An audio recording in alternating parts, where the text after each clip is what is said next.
Good morning, and thank you for joining us this morning for our City Council work session. We'll go ahead and get started. Connie, could you please call the roll? Cheatham, Here. Lurick, Mangum, Here. Mansfield, Here. Marchina, Here. Nichols, Black, Here. Thank you. Agenda item number 2, American Falls FFA Ag Issues Team Presentation. Representatives from American Falls Future Farmers of America FFA Ag Issues Team will give a presentation on the following topics. Should Idaho pass or puff on marijuana? Savannah is their advisor, and so Savannah, I turn the time over to you. So as they're setting up, Savannah, if you could come over here so people can see you. Here? Yeah. Okay. Hi, everybody. My name is Savannah Strobel, and I'm one of the 3 agriculture teachers and FFA advisors at American Falls High School. Our 6-person agriculture issues team is made up of freshmen and sophomores. The contest is based on the students picking any sort of agriculture topic that they'd like, and they do research on it for months. They're supposed to present to you both the pros and the cons of their topic, which in this case they have selected whether Idaho should legalize medical marijuana or not. So they'll present both the pros and the cons on that side. Their job is not to persuade you. both medical and recreational marijuana. Medical and recreational marijuana, excuse me. They are not in charge of persuading you in any way. They're just here to provide information, and then they await any of your questions. In the contest form for this, they have won the state contest in April, and they'll go to our national convention in Indianapolis in October to represent Idaho. So please ask them all your challenging questions, because they'll have judges from anywhere in the country that may be experts on the topic, challenging them and asking different questions for both pros and cons sides. So other than that, I just wanted to say thank you for allowing us to be here. Mr. Mark Badia, my colleague who scheduled this with you all, he wanted to be here, but he had a flight get canceled and he's stuck in Denver right now. But he just wanted to say thank you, and the kids are really excited, so thank you all. Super. The committee room will now come to order. Welcome, ladies and gentlemen, to our session of agriculture issues. My name is Lila Alvarez, and I'm representing an Idaho legislator. As reported by CNBC on Thursday, October 6, 2022, President Joe Biden pardoned more than 6,500 individuals convicted on prior federal charges, or convicted in the District of Columbia of simple marijuana possession. Biden called on governors to follow suit and pardon those on similar state charges. He also instructed Secretary of Human Health Services, Javier Becerra, and Attorney General Merrick Garland to begin reviewing how marijuana is classified under federal drug laws. This statement was followed from the office of Idaho's governor, Brad Little, in Boise, Idaho on October 7, 2022. It is clear President Joe Biden issued a blanket pardon for show, saying in bad precedents when cases should be reviewed under individual merits. But what's not clear is whether Biden really understands that individuals incarcerated for possessions of small amounts of marijuana almost always have accompanying offenses, making his blanket pardon basically pointless. In the 1930s, the Passing Federal Controlled Substances Act, CSA, prohibited any use, sale, or handling of marijuana. This also meant that anyone who grew marijuana was also violating the law. Idaho does not allow the use of marijuana. It is one out of the 17 states that do not allow recreational marijuana, and one out of the 11 states that do not allow medical marijuana. Idaho also happens to be one of the only 2 states that do not allow the use of tetrahydrocannabinol, the active compound marijuana, in any form, the other state being Nebraska. Most of Idaho's neighboring states allow the use of marijuana in some form, causing an issue not only between the states, but also between Idaho citizens. Which brings us to our question: should Idaho pass or puff on marijuana? The purpose of the Agriculture Issues Forum is not to persuade you one way or the other on the pass or puff issue, but to inform you on the facts that we found and to draw your informed conclusion on the matter. In response, in a 2022 Idaho Statement Survey, House Minority Leader Ilana Rubel, a Democrat from Boise, said that Idaho Statement poll numbers are exactly what she expected. Rubel, alongside Representative Mike Kingsley, a Republican from Lewiston, last year co-sponsored a bill to decriminalize medical cannabis. The bill failed to make it on the House floor for a vote, indicating that Idaho's governing party has chosen to pass. Yet both Rubel and Kinsley are proposing a similar legislation in 2023, and a statewide ballot initiative has been started for the 2024 election. Today, we will hear the pros and cons of the 5 societal segments of Idaho's marijuana issue: public opinion, jobs, medical, law enforcement, and producers and farmers. Let's start today's discussion with an overview of how each segment is affected by the PUF or PASS issue. There are different perspectives on marijuana legalization in the United States and Idaho, where 58% of residents are in favor and 30% are opposed. I am Zahir Antia, and I'll be presenting the arguments for and against marijuana legalization based on public opinion. The legalization of marijuana and its impact on the job market is a highly debated topic. Many employers are maintaining zero tolerance policies. However, others are relaxing their policies and disciplining employees for failed drug tests only. I'm Patrick Martinez, here representing Idaho's job issues. My name is Esmeralda Cano, representing the medical side of the usage of marijuana. I'm here to tell you the positive and the negative consequences of this issue. Marijuana can help with the treatment of some illnesses, however, it can be harmful and even addictive. Traditionally, marijuana has been a problem for the criminal justice system. Not only its use in the medical field, but even more so recreationally. I am Jersey Sprague, representing law enforcement on this important issue. My name is JC Wagstaff, and I'll be representing a potential grower of legal marijuana. The money they can make, and the taxes and revenue we can generate as a state for the growing, processing, and selling of marijuana. Thank you. Now let's hear why we should pass on marijuana from our board representatives. According to the Pew Research Center, 10% of Americans, including those from the state of Idaho, are opposed to the legalization of marijuana. Those in opposition have concerns about driving safety and the potential for marijuana to lead to other addictive drugs. According to the Idaho Statesman, 30% of Idahoans, including 30% of Idahoans, are against the legalization of marijuana for both medical and recreational use. 54% believe that small possession of marijuana should be penalized, with 11% suggesting jail time and 43% suggest fines as appropriate punishment. This support for legalization is expressed across different political parties, age groups, races, and ethnicities. Marijuana has become a significant concern in job industries, regardless of its legal status. Studies reported by the National Institute of Drug Abuse, employees who seemingly tested positive for marijuana had 55% more industrial accidents, 85% more injuries, and 75% greater absenteeism. The usage of marijuana has led to an increase in job unemployment and seemed to affect the employee's job performance and productivity. Furthermore, THC in marijuana affects depth perception, reaction time, and coordination, posing a risk to individuals operating machinery or vehicles. There's a possibility for abuse and addiction while using marijuana. Addiction can lead to tolerance. Tolerance means that you need more of something to get the same high feeling, according to Medline Plus. The federal government still classifies marijuana as a Schedule I drug. Overall, marijuana does have unhealthy side effects, some of which include memory loss, problems with cognition, and potential increase in accidents. The marijuana contains THC when smoked and can be as high as 9%, causing lung damage and increasing the risk of lung cancer. In speaking with Judge Paul Lagas, he stated that he sees the new, more concentrated strands of marijuana being as addictive as alcohol, tobacco, and other hard drugs. Marijuana is recognizably common in youth in the United States. According to surveys, about 1 in 5 high school students have used it in the past month. 1 in 12 have used it 20 times in the past month, and 1 in 16 use it daily. Cannabis allegation rates have increased 28% among all youth and 32% among all cannabis using youth after the legalization. In certain states, the number of allegation rates have been declining. Now, as more and more states are legalizing, more and more teens are being detained for substance abuse. Legalization of marijuana could bring in more tax revenue for the state, but at what cost? Since marijuana is a federally illegal substance, it's financially difficult for farmers to get into business.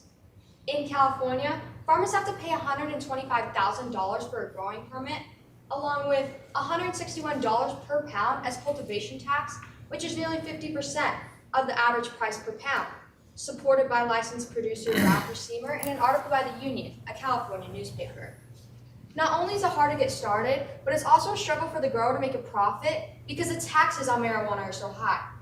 They're treated like illegal narcotic traffickers under the federal tax code, cited in an article by Politico.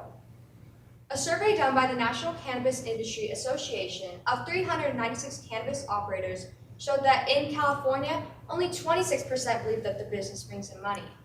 17% felt they were breaking even, and over half felt they were losing money. Those are some reasonable statements why we as Idahoans should pass on marijuana.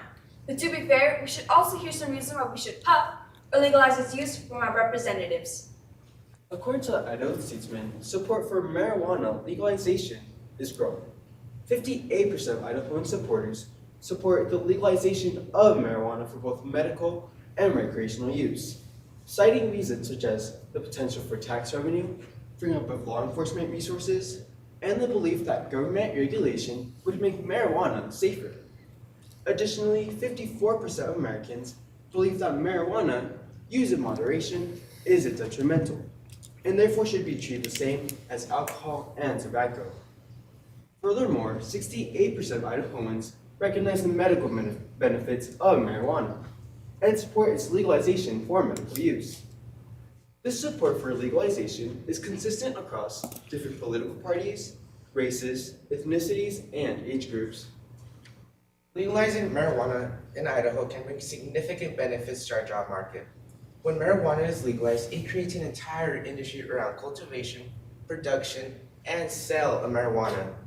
In fact, studies developed by Lee Fly Sr. editor Bruce Barkett and Bo Whitney of Whitney Economics estimates that if legalized nationwide, the cannabis industry could support as many as 1.75 million jobs. In 2021, more than 100,000 cannabis jobs were created, representing a 33% increase for that year. 2021 was also the 5th consecutive year that showed an annual job growth rate of 27% or higher. Some of these jobs created could include growers, processors, distributors, as well as those involved in ancillary services, such as marketing, legal, and financial services. Marijuana can help with nausea, chronic pain, and muscle relaxation. The FDA has approved THC-based medications, Marinol and Sesame. They're a treatment of nausea in patients undergoing cancer chemotherapy and to stimulate appetite in those with wasting syndrome due to AIDS. The use is to help those with chronic illnesses.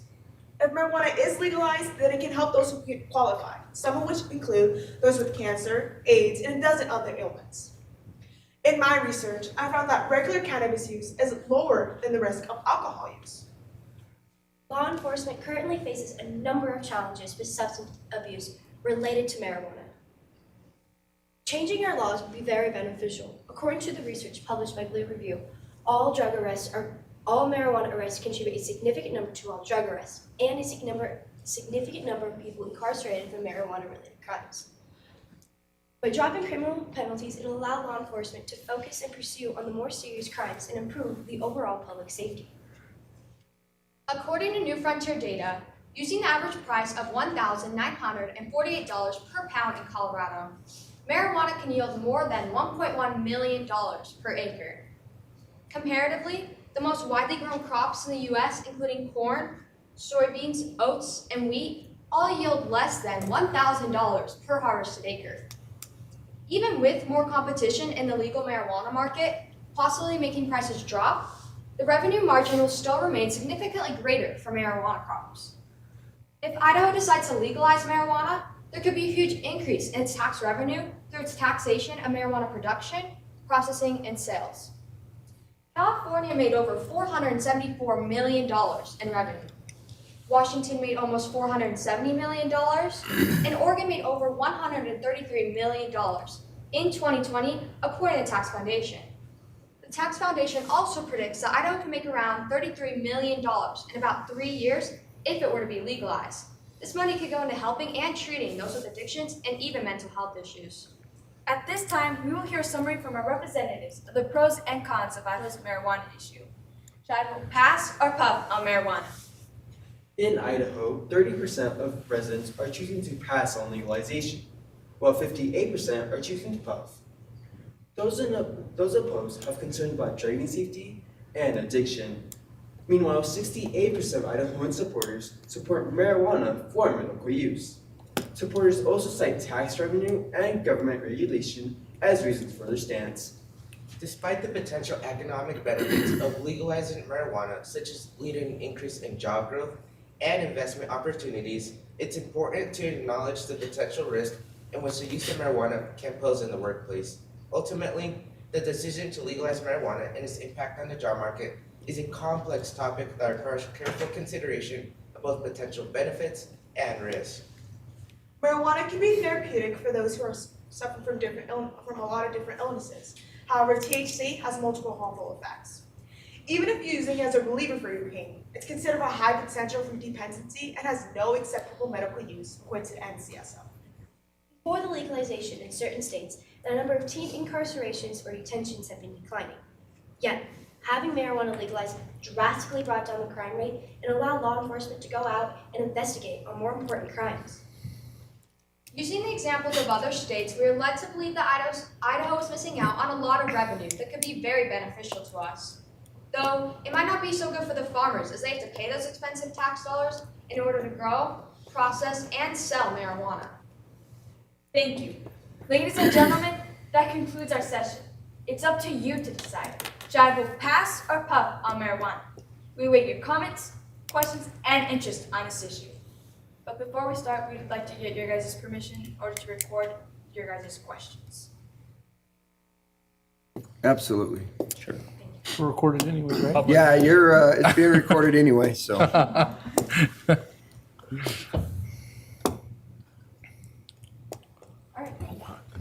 Questions, council? Did you do any research into the marijuana growing at Fort Hall? They planted marijuana this last year and harvested an amount that they refused to disclose to me when I asked the question. Can you repeat the question? Fort Hall grew marijuana this last year. They're having it processed back east somewhere. I don't remember where, but they refused to disclose the quantity of marijuana that they harvested. I'm just curious if you have any data from what they did and how it's worked out for them. We have not heard about this, so we will have to look further into that for you. But that is very interesting. Thank you for that insight. Sure. Do I raise my hand? Just Go ahead. What are some of the most common production and distribution regulations implemented in states that legalize recreational use?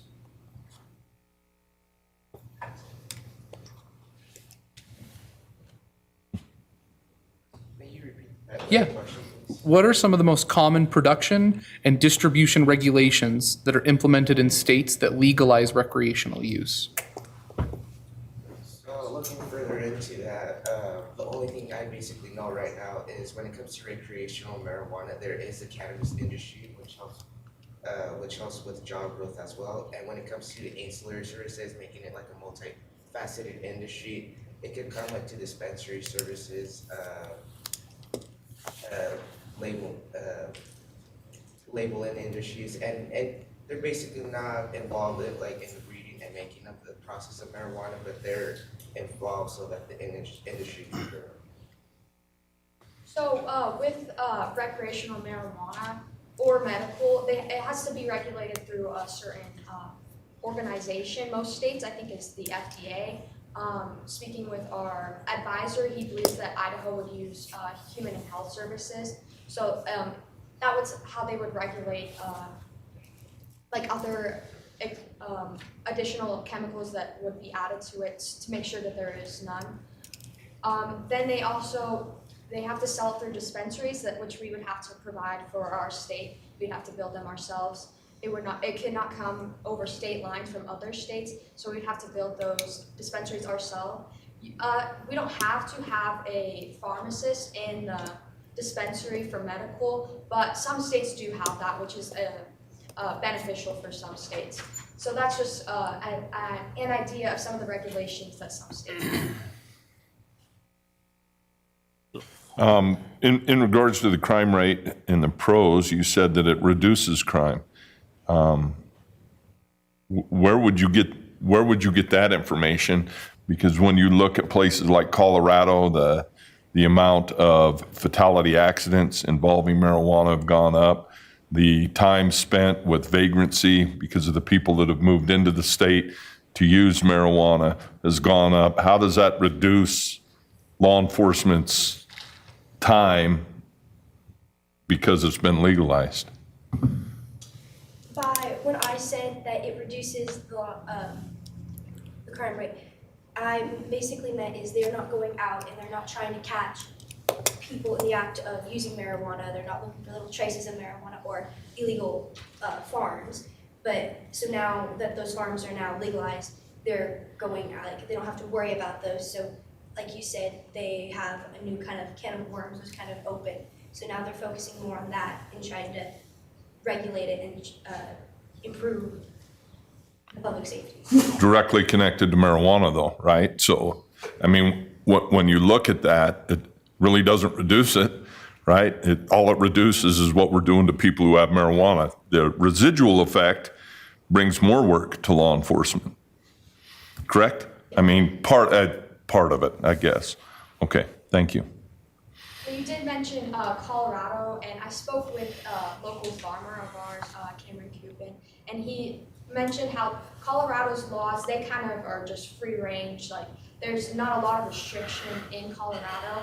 He mentioned how some states, it is going better for them criminal-wise or just in general because they have a happy medium with their laws and restrictions. It's not super strict, so the black market isn't as strong, but it is, but it's just in the middle there. It's not super lenient like Colorado or super strict. So it just kind of depends on your state's laws. I just wanted to add that. Let me add some anecdotal evidence to this discussion. My sister was the head guidance counselor at Summit County High School in Breckenridge, Colorado, when marijuana was legalized. And they were promised tax benefits for education, much like we have with our lottery. What they really got was an ambulance twice a day to the Summit County High School dealing with overdoses from edibles. And they got a tremendous amount of law enforcement need because of the problems that the drug industry caused when it set up dispensaries across the state. The benefits have not been there for the state of Colorado from a financial standpoint or a social standpoint. My sister lived there for 20-odd years. She just moved 2 years ago and retired and moved out of the state. But we used to go and visit frequently. And you could walk up and down the streets of Breckenridge downtown, a beautiful city, modern, high-end business, beautifully laid out, beautiful city. And now when you go there, there's someone laying in their own vomit on almost every corner. There are panhandlers throughout the city, drug dispensaries set up next to almost every fast food joint. It's been a serious decline in lifestyle in that community after marijuana was legalized. Definitely a concern that would need to be considered before I hope would legalize it. So it is very devastating. Councilmember Mansfield? I know most forms of common drug testing for marijuana indicate that THC remains in the system for, I think it's 20 days. Are there forms of testing for THC that can allow for example, law enforcement officers to test whether somebody is currently under the influence, or for employers, for example? That way employers could verify that maybe they're using it recreationally in their off time, but not actively under the influence while at work. So when it comes like to the work industry and noticing that if the employers is like under any influence on marijuana, supposedly, I know like, I did do research on this, but supposedly they use their urine test. It's more accurate as well, but it could also, so for example, when it comes to urine test, it could depend on how much the user uses marijuana, such as it could be up to 10 to 30 days. They could also use saliva test, which is up to 24 hours. Hair follicle test, it could take it could detect back up to 3 months, and they could also do blood tests, but that one's a really rare case. And it's just a very safe precaution that employers use so that to know if the employee is under the influence of any marijuana, such as recreational. Going with that, currently we do not have a test that law enforcement can do when they probably pull over someone that they suspect are under the influence. But going with that, if they have a reasonable suspicion, talking to Prosecutor Lagos, she said that if they have a reasonable cause to think that they do have marijuana, if they see it or if they smell it, then they can search the car with a reachable. So that means where the driver's seat is, wherever they can reach, they can search, but they cannot search the trunk for an example.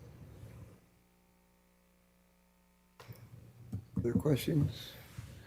So, I stump for a minute. well, I have a question and then yes. You mentioned the tax benefit would be upwards of $33 million, possibly upwards of $33 million. What is the expense to get that $33 million?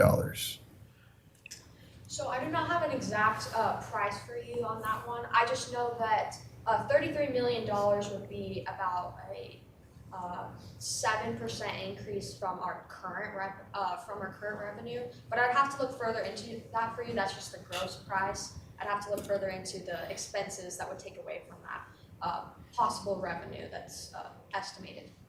I have a question. Thank you. Yes, Councilmember Mangum. So, talk about getting dispensers and getting farmers and whatnot, and they have to pay a little over 100,000 to get the license to grow. Would there be, or do you notice in other states that there are a certain number of licenses that are distributed? So, like for example, our liquor licenses. There's only so many liquor licenses allotted. Are there only so many dispensary licenses allotted? So, is there a cap on growing and dispensary? Sorry, all over the place. Yes, there is. It depends on the state, obviously, and what they what restrictions they want to have. For Colorado, I'm not exactly sure what it is, but I think that they kind of just as many as anybody wants, since there's not really a restriction there. But in other states, there is a restriction. I need to look further into that to give you exact numbers, but there is restrictions in some states. One more question, then we'll let Council President Cheatham do his thing.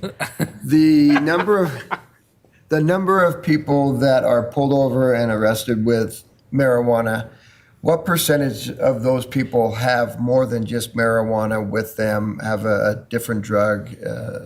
Do we know what that percentage? I currently don't have like an exact number for you at the moment, but I couldn't truly tell you that. Okay.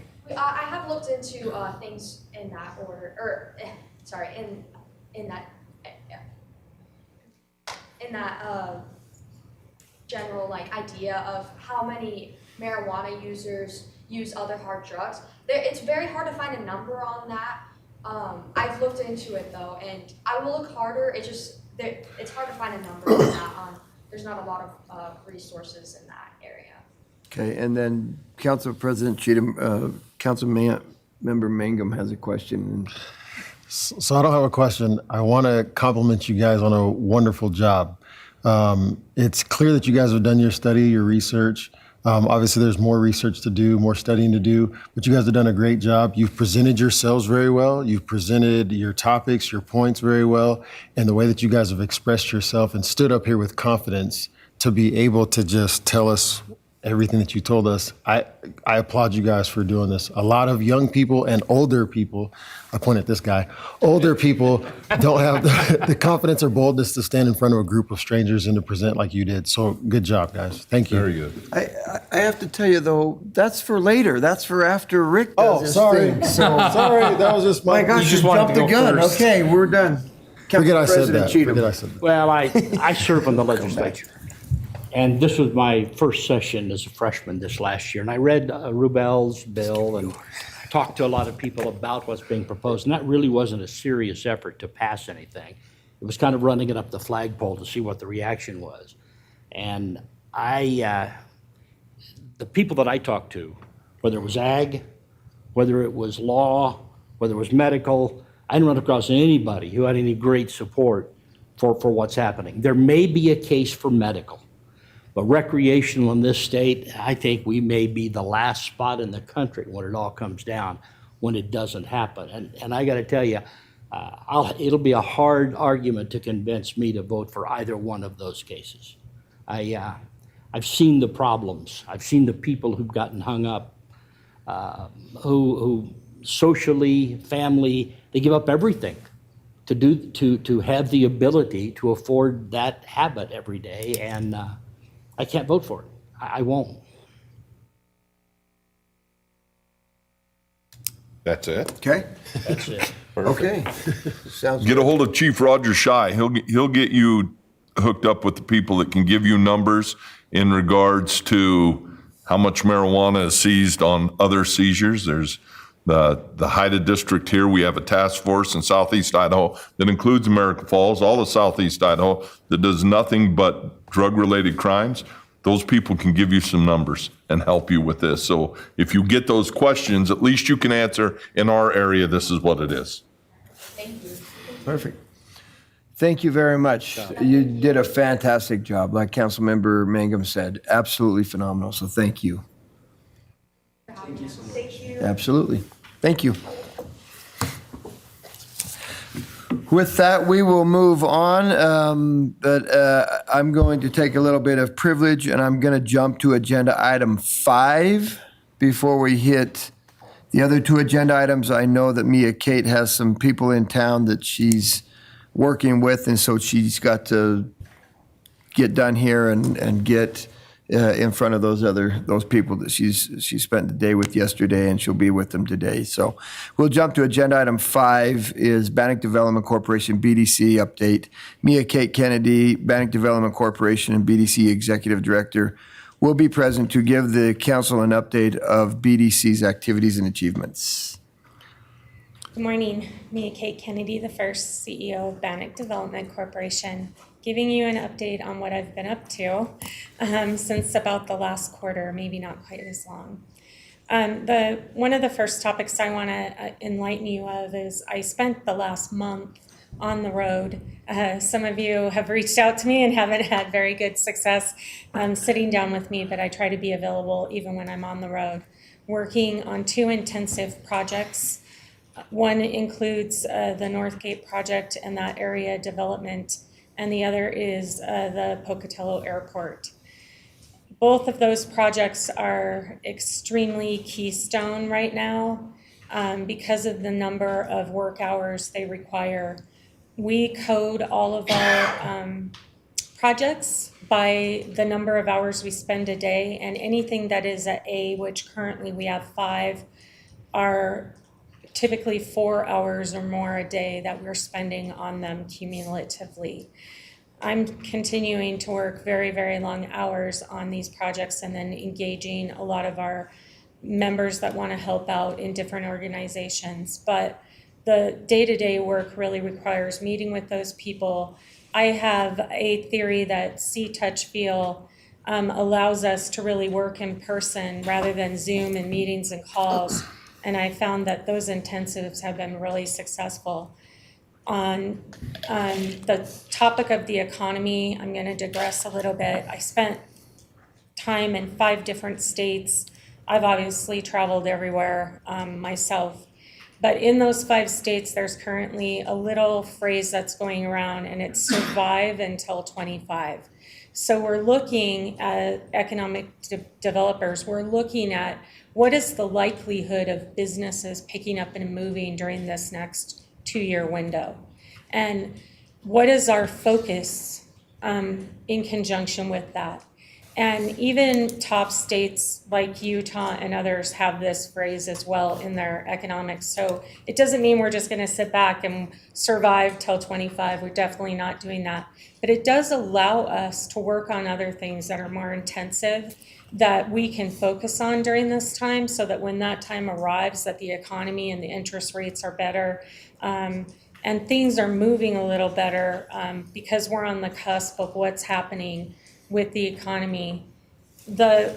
As economists and economic developers, we have national and international intel into the economy.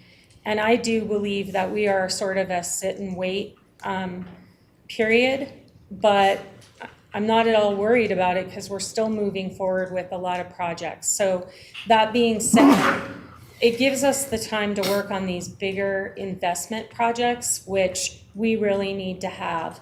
And those investment projects fall in a class of 3Ps or private investment, where investments are upwards of $100,000. And I mean, 100 million, sorry, 100,000, that wouldn't be very much. $100 million, most of them are really in the 300 million range, and they can go up depending on the phases. So a lot of us are working on those currently, and both of our Northgate project and our airport project significantly fall in that realm. So I guess I'm saying that while we are kind of in a sit and wait, we're really not. That's just a keystone for us to look at the time when we're hoping to be out of that situation where we know more about the economy. We do follow it all the time anyways. I'm on the news and looking up resources about an hour or 2 hours a day anyways. And we use a significant number of shares to tell each other from the East Coast, the Midwest, and the West Coast where we're at, all of us. So that being said, I'm super excited about the projects I am working on intensively. It does require a lot of travel, and we're trying to keep those expenses down. So in doing that, we're using the airport, we're trying to get the best flights, and we're still dealing with some of the flight issues. So as an example, this week, when I was meant to come home, I had to stay an extra day, and my luggage again came to Pocatello, and I was stuck in Salt Lake City. And I would have been stuck now until almost midnight. So I had the airlines refund me for the flight, which they did. And then I actually took an Uber. So we were like at a push because I could not rent a car between Utah and here for under $358. So it actually turned out to be, it probably doesn't seem like it was, but I got kind of lucky. But I also couldn't be down for another day and a half because my hours are expensive as well. So we do need to work on that, and those are things that we're talking with everyone about, and it's super exciting that we can keep pushing forward on ideas on how we're going to make that work out there. I can tell you all my flights out there were largely full. There were hardly any seats open. I've gotten used to seeing some of the same people on those flights, so I continue to encourage them to use it, and all of them have good things to say because they are continuing to use it. They love the free parking, they love how our airport operates, and and I encourage our clients to use it as well. In reference to the airport project, I'm currently working with some clients. I worked with them yesterday, and today I have another big client coming in who's very interested in working with us on the long-term projects out there and doing development. And I think it's important to distinguish between the comprehensive plan and the economic development plan. While we try to overlap, the economic development plan are actually economic development plans. What's going to go out there to cause revenues as an economy of scale versus how do we make the flight line correct? When do we get a new tower? How do we get flights in and out of there? So there's a lot of overlap, and we are working with the personnel and the council, but it is important to know that we're also going to create an economic development plan that will then be approved by everyone at that time, just like we would with the city where we're trying to grow the actual businesses. But very encouraging. I've spent the last 3 months bringing on some clients. Mayor Blood had the chance to meet some of them yesterday, and it's just really exciting. Today is going to be a very big day. I have a client coming in, they're flying in, and then they will fly me out to Seattle where we'll continue our conversations because that's where they'll be. I just got back from Seattle, so I was kind of hoping to have this weekend, but it'll all work out fine in the end, and it's good for us to have these conversations right afterwards so that we can get things moving forward. And we are in a go forward motion for that project. So clearly that's a big deal for us. As well, on the Northgate side, we have a lot of different ideas about how we can bring the parties together and make that amazing piece of property, and that's inclusive of all the properties up there, I should say, into something that we can really be proud of. One of the things that I think a lot of people think is they see a lot of property in our county and in Power County, but we really don't have lots of property that are so ideal to do these $300 million investment projects. And so we have to be so very careful who we put at the airport. What we do is we're not going to be able to get that property back for 30 years plus. And so that's what I've mostly been working on. We also get calls every day for smaller businesses and other businesses, and we engage them. I met someone last night at dinner while I was with our clients, and she wants to open a shop here, so I gave her my card and I said I'd be glad to get you started.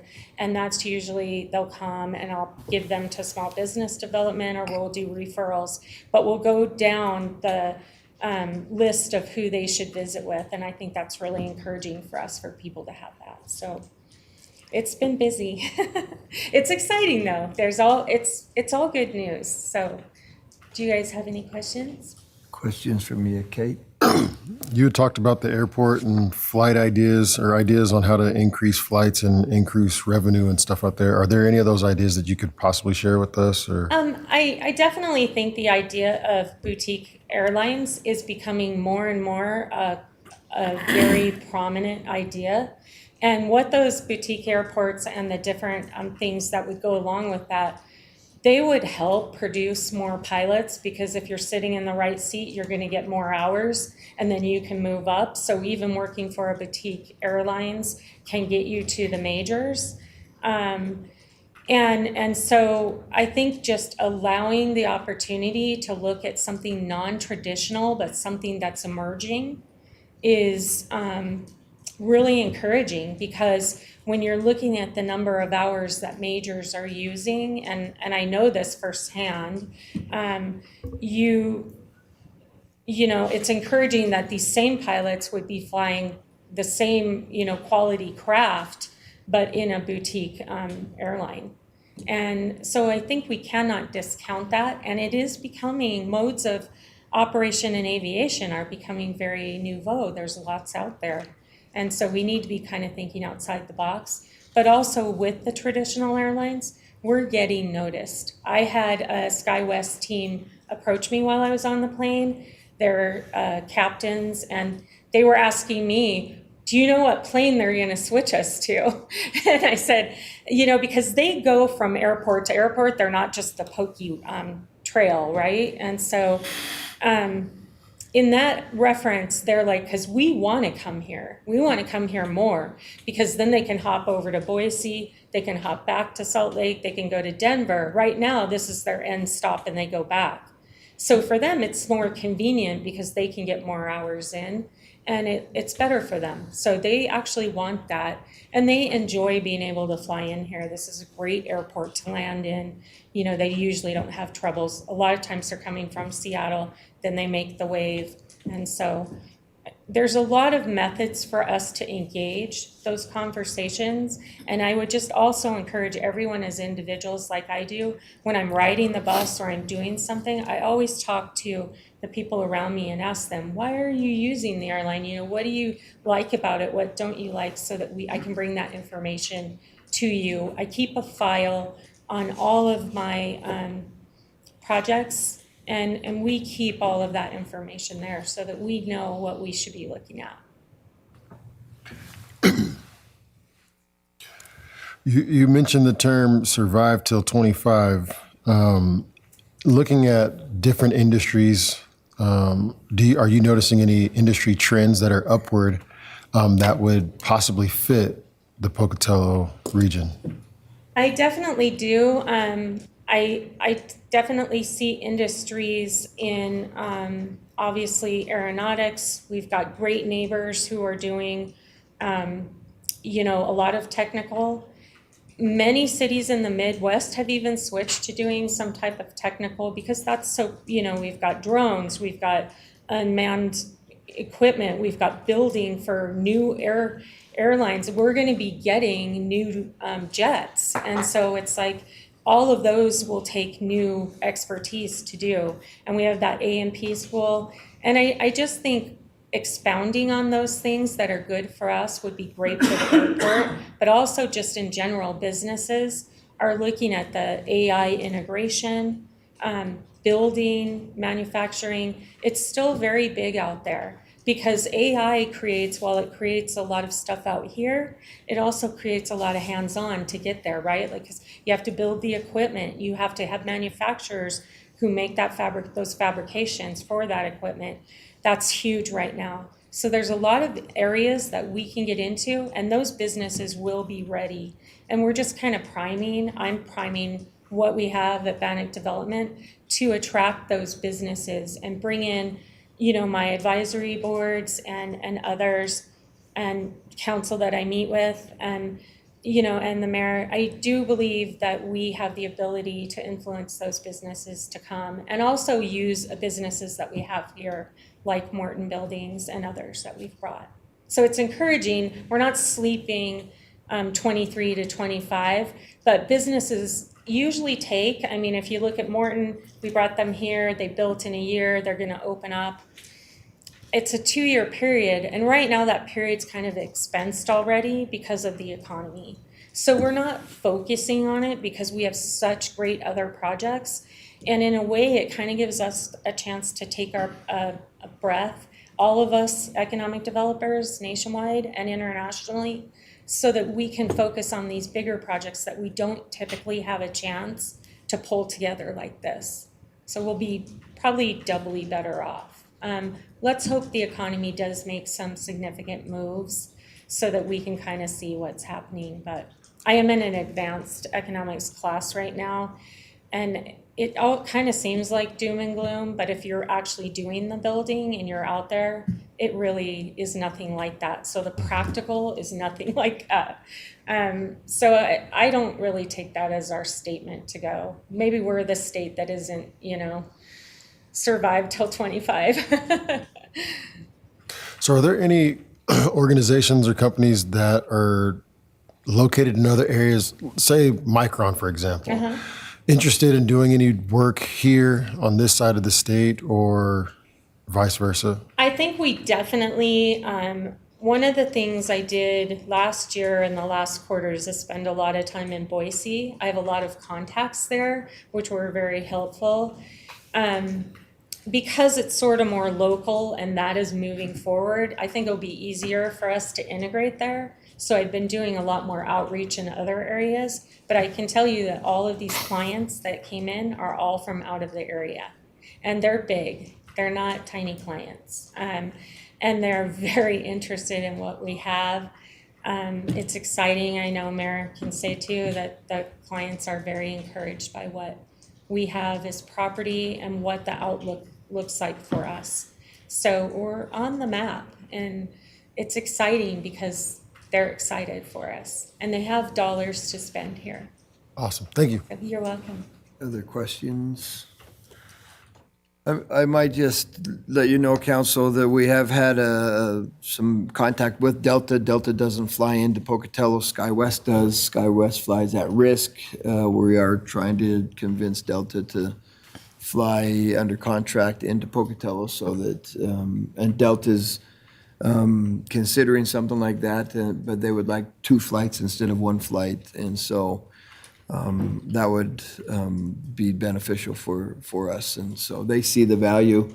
They're looking both at Pocatello and Twin Falls to fly in by contract, not SkyWest at risk. And so it's a good thing. And then the groups that we met yesterday, it was amazing to see somebody excited about developing in an area, trying to convince me how great of an area we have, because that's what they spent an hour doing, is telling me how great of an area we have and how many opportunities are here. And so I left the meetings yesterday very, very encouraged. And I know that Mia Kate's got to get back to working with them, and she's got another client coming in this afternoon that I'll be going to meet somewhere so that we can have a discussion, literally flying in to have a discussion for a few minutes and then taking off again. So I'm very encouraged with what Mia Kate's been able to accomplish, so. It's exciting that they're bringing their planes themselves too. Like, it's exciting that they get to experience our airport and that they really want to, because these are not the type of people that would just fly around somewhere, and we're lucky to have them. But also they have connections that can help us with the airlines as well, so it's really exciting. It's really good. Councilman President Cheatham. Well, I just want to comment. The Idaho Transportation Board of Directors will be here next Wednesday. They're going to be at the Grand Idaho Hotel to have a meeting, and I've been after them for a year now. I've been trying to be the pain in their behind about doing something about the state helping airports that are having a problem with this MRG. And they're going to be here next week. The aviation division will be with them. And if there's any way council or others can show up to show the need that we have for the state to step in, because it's not just Pocatello. This is a problem in Lewiston, this is a problem in Twin Falls, and this is a problem in Pocatello. Everybody is using these minimum revenue guarantees to get commercial air service into their airports. And without those, right now, the way things stand, we won't have commercial air service. And if there, anybody can show up and help me make the case to the aviation division, aeronautics division, rather they call it, it would be much appreciated.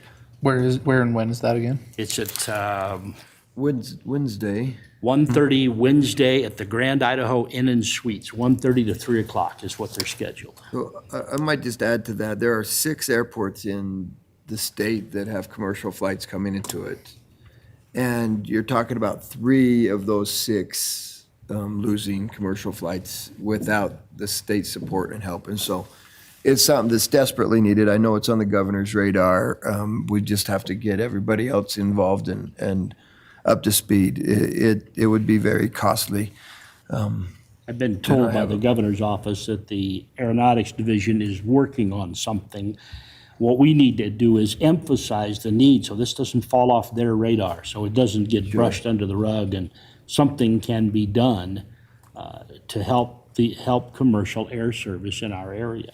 You know, we heard, what was it, Tuesday, we had the group that is looking at the airfield development at the airport, heard an update from that consultant. And there's several things that need to be done out there. That won't be real expensive for Pocatello to do. There's some simple rezoning things, but they're making sure that in the plan, there is a place that we don't lock out potential commercial development off the airfield side. And that's going to be important for the projects that Mia Kate and others could potentially bring to that, because as she said, we don't have a lot of places to put a lot of commercial development in our community. It's tough to build a big plant on a hillside. And we got a lot of hillsides. So flat space is hard to come by in our area of jurisdiction. So if you can show up next Wednesday at 1:30, it would be much appreciated. Be very nice. They did look at those plans yesterday as well and did give some recommendations that weren't given by the comprehensive planner. So I did have them interact so that we do not cut ourselves off, cut our nose off to spite our face.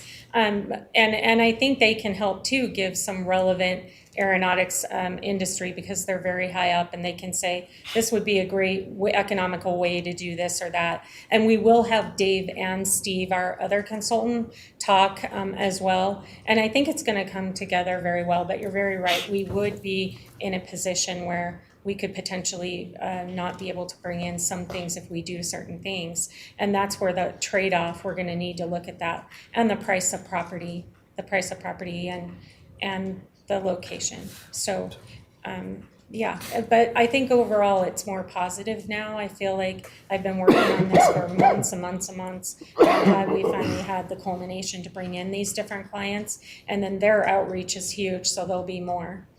So. Absolutely. It'll be great. Perfect. Thank you, Council. Thank you, Mia Kate. Okay. Okay, we will jump back. Thank you, For your patience, we'll jump back to agenda item number 3, a Sister City Foundation of Pocatello. Representatives from Sister Cities Foundation of Pocatello will be in attendance to discuss the foundation's goals and projects, as well as council's policies and expectations.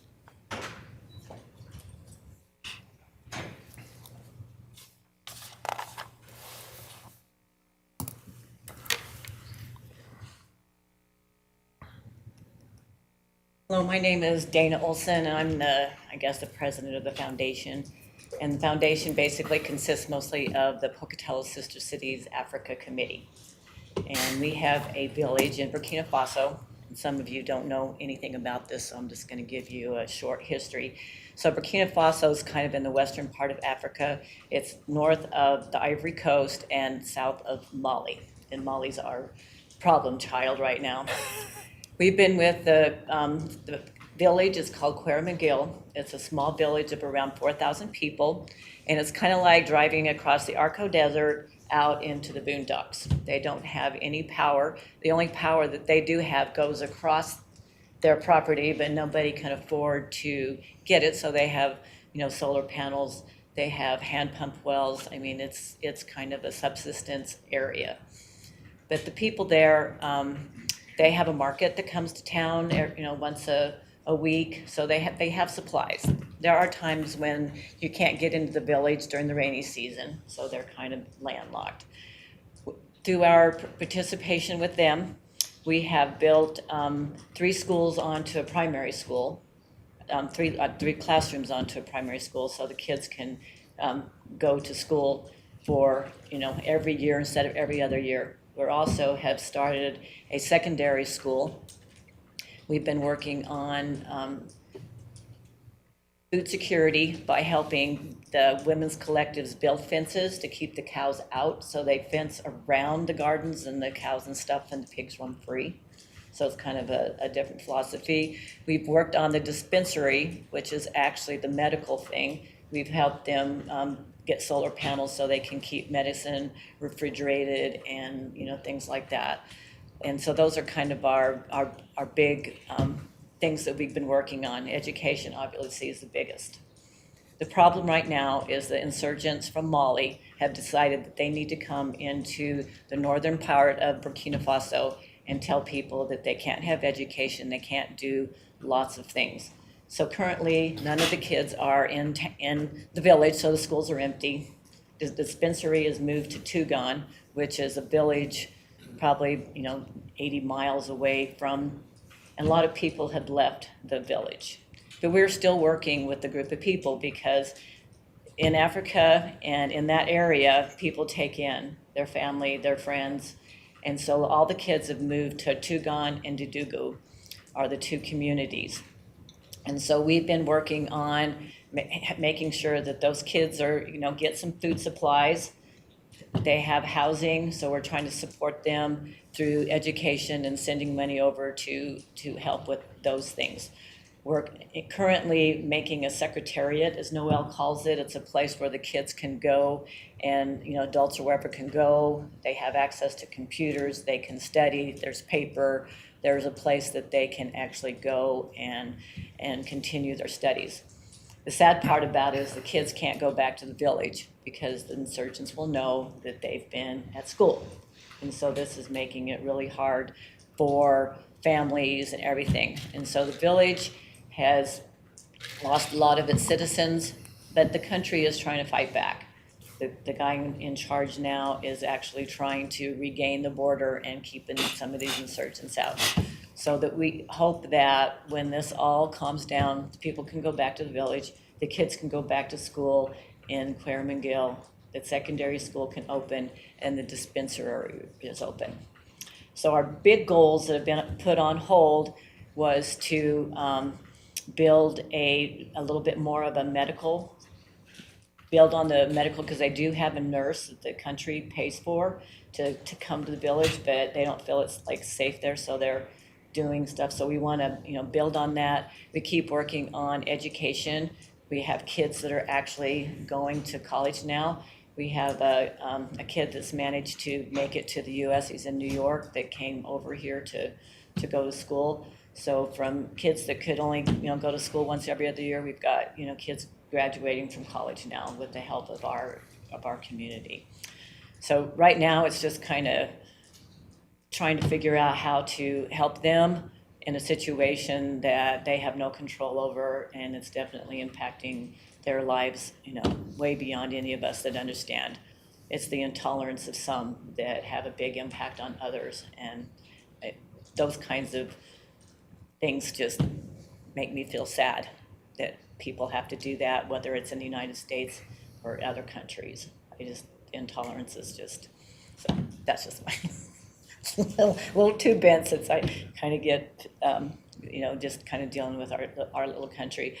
So on some good notes, we had at the library, Marshall Public Library, Jack Garrett, called us, and we had a display of our crafts, because they'd actually send us crafts and we sell those. We've been at the Women's Faculty Fair. We've been over, it's over on Main Street, the old Fargo's building. They have a fair, they have a Saturday thing, and we've been there, 3 or 4 times. And so we're still working on trying to raise money. We have people that help us, the local Rotary Club, the Centennial Rotary Club has helped us. They gave us some money, and that money went over to help with the Secretariat. That was kind of the educational piece. So we're plugging along in a situation that's not the easiest for our villagers, and we've been trying to go back for several years. We've been there twice, but obviously Noel doesn't want us there right now. He says we'd stand out, and he doesn't want to have to try to protect us because people are getting killed in the country. For even some people in the village have been killed over this.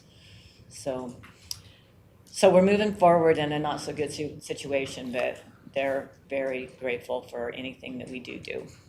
So those are kind of our goals. So I guess we're waiting out the, I don't know if it's the jihad or who the insurgents are, but hopefully they'll quit doing what they're doing and imposing their beliefs on other people that just won't exist. As Noel's always told me, just let me exist. Yeah. Yep. Questions for Dana?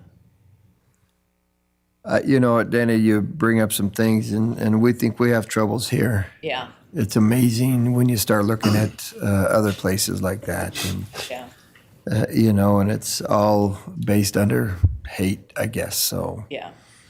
Hate and intolerance. And intolerance. Thank you for what you do. It's not easy. Yeah. Because I know Dana and I have had a number of talks over the past decade, and if there's anybody that loves the people, there is Dana. She's been there a couple of times. She's their family to her, and so it's definitely a labor of love, and sorry that you have to witness this, and hopefully it straightens out. So.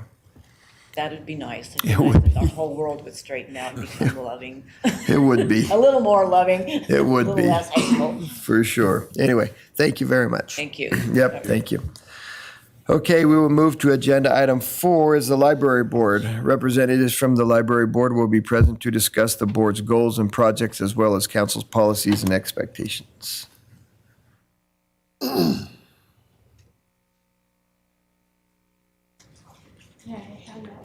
Please. Thank you. Yes, sir.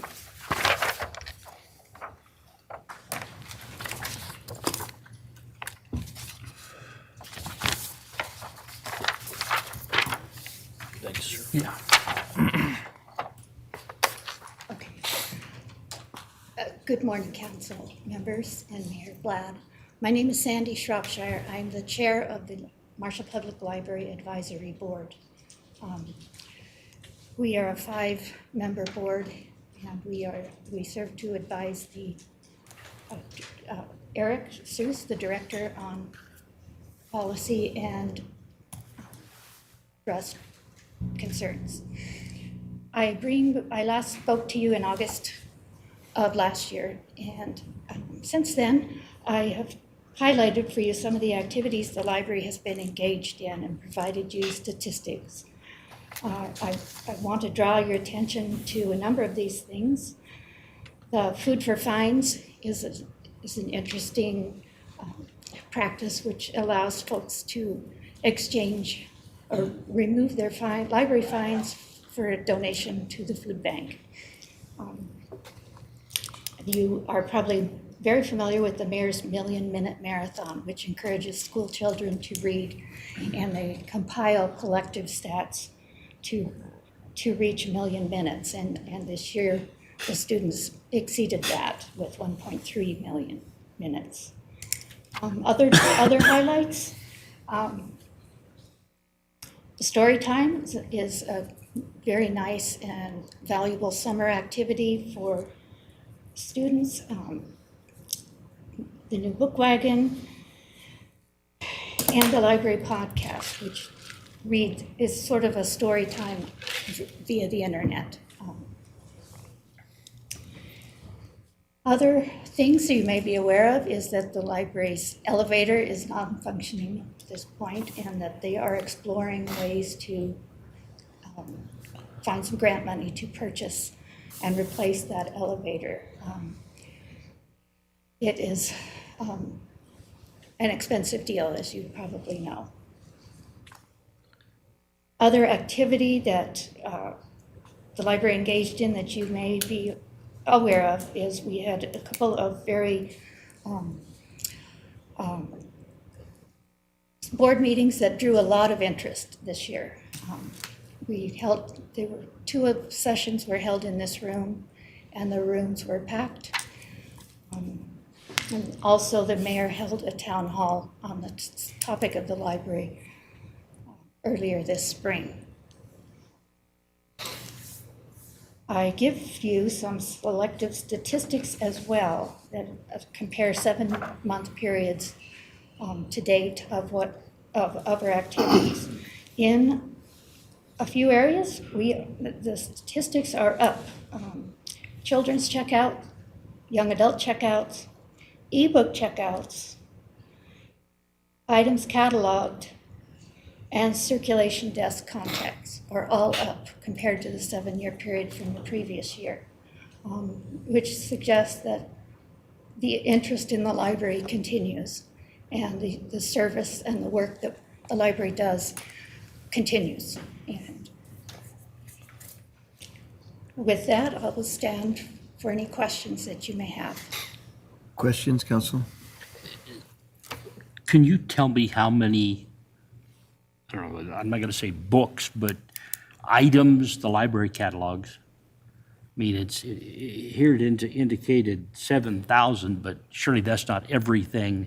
That's what's been cataloged in the last year, I presume. Yes. Yes. How many items does the library have? It's about 160,000. 100, okay.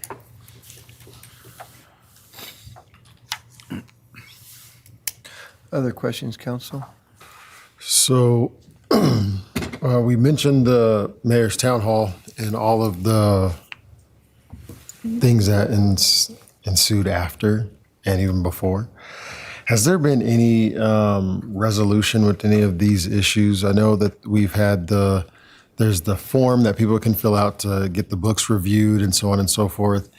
And has there been any headway made there to kind of alleviate some of those pressures or those items? When we met at the town hall, I believe, Eric, you had one pending challenge. And could you tell us how those go? Eric Cease, the library director. We currently have had, over the last year or so, only 2 challenges, 2 materials. One of them was resolved. Actually, we took the action that was requested. We moved an item from the young adult section to the adult section. That's what was asked of us, and we agreed with that made sense. Another is a book that has been in our adult collection, was challenged. The committee met and chose to retain the material. That has just over the last couple of days been appealed And so I'm in the process of working on the appeal for that. And those are the only challenges we've received. So the appeal process, what does that look like? So a committee starts off that we have a committee of at least 3 people from staff who go through the process, and based on our collection development policy, based on our on a number of factors that go into choosing, why we buy a book in the first place, and what our process is for, working through weeding material, doing various other things. We determine the committee determines whether it meets our policies, whether it matches with what we're trying to do in terms of, was it an appropriately purchased material. If they can choose to remove the material, they can choose to keep it exactly where it is. They may choose to move it within the library. After that decision is made, and I really truly don't get involved with that at all, because I want to keep an open mind, and I truly know the outcome of that decision, but not the reasoning for it, so that I can keep an open mind when it comes to me as a potential appeal. When it comes to me, then I will apply the same factors as I go through it, and I'll see, does this meet our standards?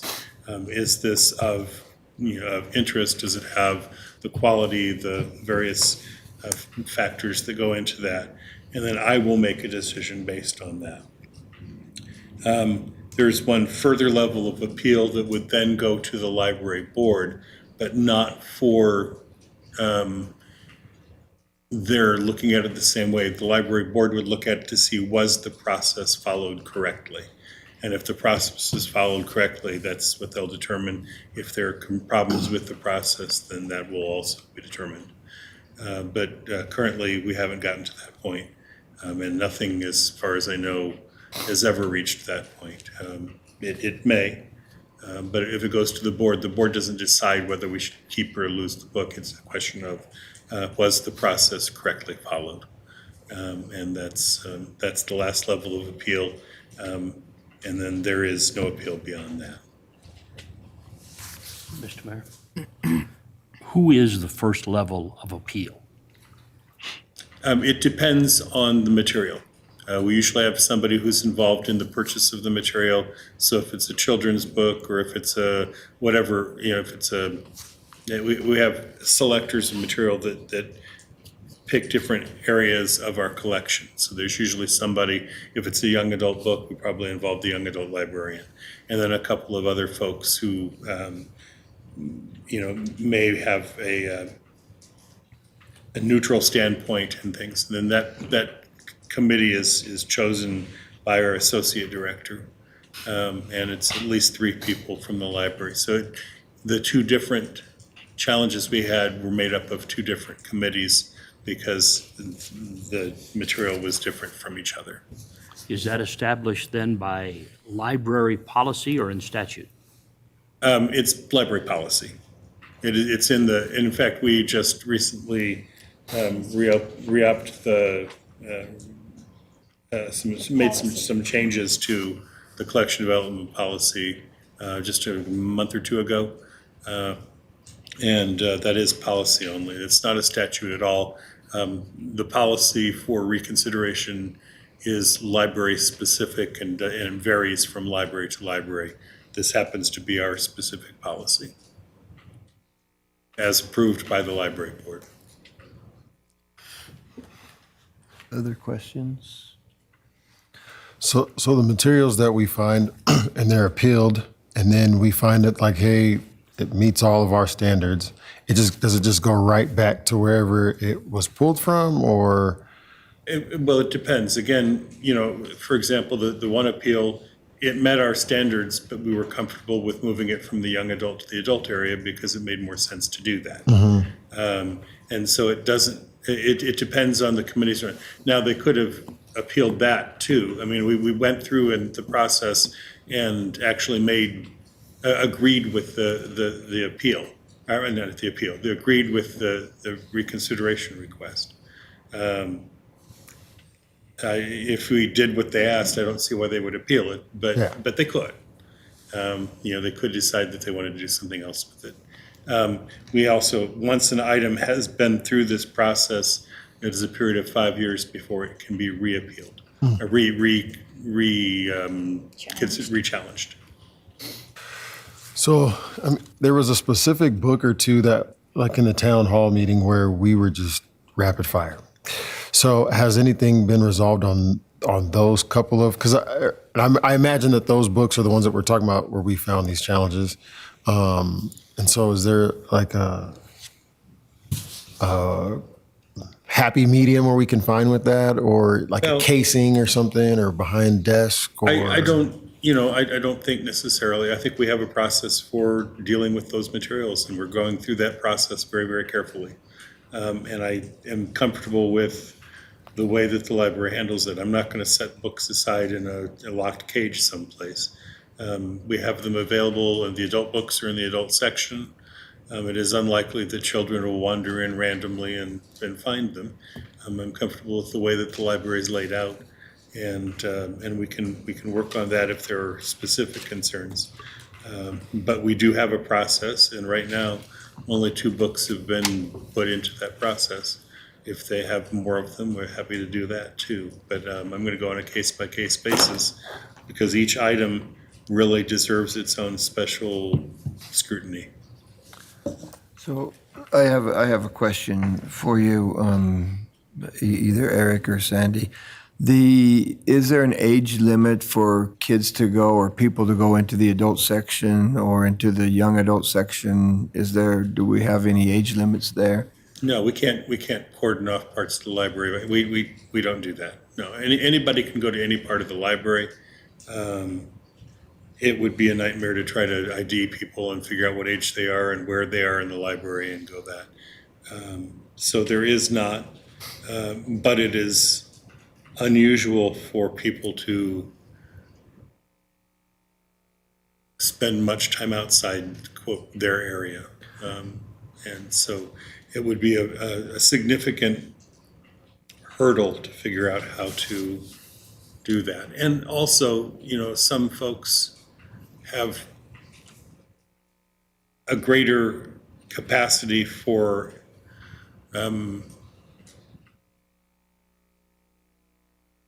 making use of the material than others. So, one child may be able to take an adult book that, or a teen may be able to take an adult book that is of interest to them, that can be valuable. The adult area includes plays and nonfiction works, research things and all that. Just because it's in the adult area doesn't mean that it is of adult content. And so we can't cordon off certain areas based on that. The other concern is that if you have, young children especially, ideally they should be there with their parents, because we have an unaccompanied minors policy that goes in there too. So the parents need to be parenting as well. What does that accompanied minors policy look like? I could pull it up specifically. It's on our website. You can give me a rough. But essentially, that children under the age of 12, 10, I can't remember, 12, I think, must be accompanied by an adult. I'd have to pull up the specific policy. It is available on our website. But, we don't have children just in there by themselves. They're there with a parent or a guardian or an adult of some sort.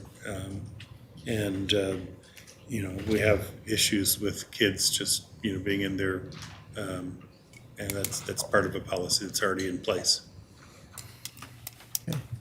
When adult materials, not necessarily content, but adult materials are being checked out, is there a procedure for that? Like obviously you have to have your library card, but is there like an age set for? No, we don't have any materials set aside by age.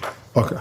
So a child can check out an adult material, but it could be a research piece. Right. And so we if it's a book on the Great Lakes, it's an adult book. but that we're not going to restrict a child from having access to that. So there aren't any current restrictions on age range based on which part of our collection the material is housed. So I think there's a question, at least in my mind, what is a child and what isn't a child? It's technically 17 or younger is a minor, and that's. Well, I guess when I talk to people that are against some of this material, I ask them that, and they can't give me an answer what a child is. If a child is, they all agree that there's an age of 0 to whatever, 10 or 12 or whatever, and then there's another age like 12 to 14, 15 or 16, and then Right. there's another age, and so nobody can really tell me what Correct. a child looks like. But if we have a policy that is basically roughly maybe 12, if I have a 5-year-old that wants to check out a book that is from the adult section, does that flag it and it says, you've got a parent? Or, I'm assuming it's most of really- the time your parent's there with them if they're 5. Well, they have to be. That policy, in terms of the unattended children policy, is based really on their presence in the library, not in the material itself. Okay. But the parents really have to be there anyway. Parents should be there, parenting. Yeah. Or, another adult or a guardian or, whatever. Sure. Certainly somebody can bring all the kids in the neighborhood and, bring them there, as we're not making sure that they're, related or, a responsible adult for those children. But we just don't want to, it keeps kids from, being left there as a daycare, essentially. Sometimes that's an attempt, and we don't want to do that, because we're not going to be responsible for especially the younger children. So we're not running a daycare. Mr. Mayor. Yes. We got Rick and then. It has, I have a library card. It's been a really long time since I used it, probably 12 or 15 years. Could you walk me through the current process of checking out an item from the library? Sure. Really, essentially, you can take whatever material you're wanting to check out. Or if it's an electronic material, you can do that too. And we have a circulation desk. We also have a reference desk where you can check out material. You just present your library card, you present the material, and it is scanned. Both the card is scanned and the material is scanned. And you get a date due slip that comes out with it. And it's really as simple as that. Does a human do it? Yes. We're out of date. Well, We need to modernize the library. I was in Meridian when all this controversy was going on, and my daughter belongs to the Meridian Library, and she uses it very heavily, primarily the Lake Hazel branch. So I asked her to take me down there to walk through their library. And we walked in. It's an interesting place. It's not very big, but we walked in, and there is a section just as you walk in the main door that is got a thing across the top, young adults. There's another section with a separate entrance that also opens into the main library, at which they have things for sale. And I bought several audiobooks for $1 a piece. They've got them for sale, and it's an honor system. You walk in, you pick out what you want. There's a box by the door. You put your money in, and you walk out. But when she was to check out a library book, or she does audiobooks, you pick it out, you walk to the counter, you scan your card, you scan the item, and you walk out. And you have no interface, no interaction at all with a human being. Yep. Absolutely flawless. And to me, a system like that could be easily adapted to provide the age reference that I think the community is looking for when it comes to access to materials. The card would indicate the age of the person carrying it, and the material could be categorized as to what appropriate age, and perhaps a bell goes off or something if necessary, if someone tries to get something out that is age inappropriate. Not that they would be denied, but that would take a human person to say, this is a reference material rather than something inappropriate for that age demographic. Well, But it was the ingenious. question there, and I have worked with systems that were self-checkouts. I've had that at the last library where I worked. We had a self-checkout system. And there are some distinct positives there. I remember an older woman who was wheelchair bound that came to a self-check thing. And she had great pain lifting up the books to the counter to check them out to the person there. And she was able to roll up to the desk, and she had a book bag that she had the books in, and all she did was lay them down on the tablet, and it just checked them all out, and she got a receipt and she could go. And she almost cried because it was so easy and it didn't hurt. We can do that. The problem is that it's an RFID tag that they use, the radio frequency ID tag, and that is not an inexpensive process. To get the machinery, to get the pads, to get the RFID tags into each book is probably about $150,000 to $175,000 process. So it's not easy. It is absolutely technically possible, but it's not cheap. And it would involve a really significant amount of labor to get there. The library where I was last, we started from scratch. I built a library from scratch. And so we were able to start there, and it was much easier than trying to retrofit 160,000 items with that kind of a system. And so, yes, absolutely it can be done. There's some very positive things. It also can be tied to a security system so that if somebody walks out with an RFID tag of a material that hasn't been checked out, there's an alarm that goes off, those kind of things. So there are very positive things. Sometimes they don't all work perfectly well. You have books on hold, you have things. So you still need people to deal with the exceptions and the problems and the challenges that you run into. But it is certainly possible. It's just very expensive and time intensive, at least to set up. Josh? The day we were in there, the only librarians I saw were restocking books.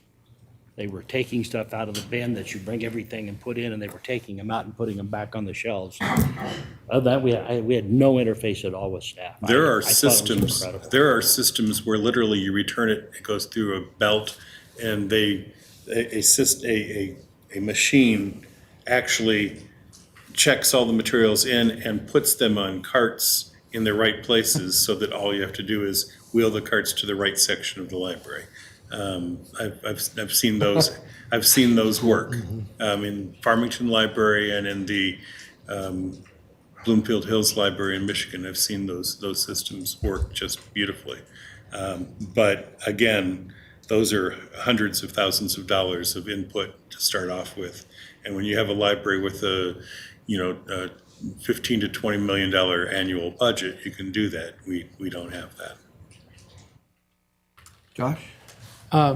Do you, if I get my, I need to renew my library card, but let's say I go sign up for a library card. I let it lapse when I moved to Montana in college. I go get a library card. Do you keep an email on file? It'll be in the system for your card. It'll be attached to your card. Is there a way, whether that be in our system or another system, where if I check out a book, I could get an email receipt that says? Yes, we can do email or text. Email or text. Yep. I will always be deeply uncomfortable with the thought of requiring library staff to create age justifications of to what age is appropriate for someone to check out. The organization is based on reading level suggestions so that, when you're looking for books on for Dr. Seuss for your kids, you don't have Socrates right next to it because it would be difficult for that child to read those. But other than that, it is my understanding primarily not content-based. It's largely based on ability when you can make those justifications. I would never want a librarian to make the decision of, yes, this is the appropriate, someone under 12 can check this book out, someone over 12 can't. I think it creates areas like gray areas. I think it creates dangerous precedents about the nature of free speech and access to information. The only thing and system that I would be in favor of in this process that we're talking about would be anybody under the age of 16 is required to have a parent's email on file, so the parent can receive an email of a receipt of whatever their children checked out. And we, for minors, we actually have, when they're getting a card, we have a responsible adult on record. Great. So that minors would be 17 and below. Yes. And if, let's say that minor checks out a book, could a email receipt of what materials they checked out be sent to that parent or responsible adult? It could.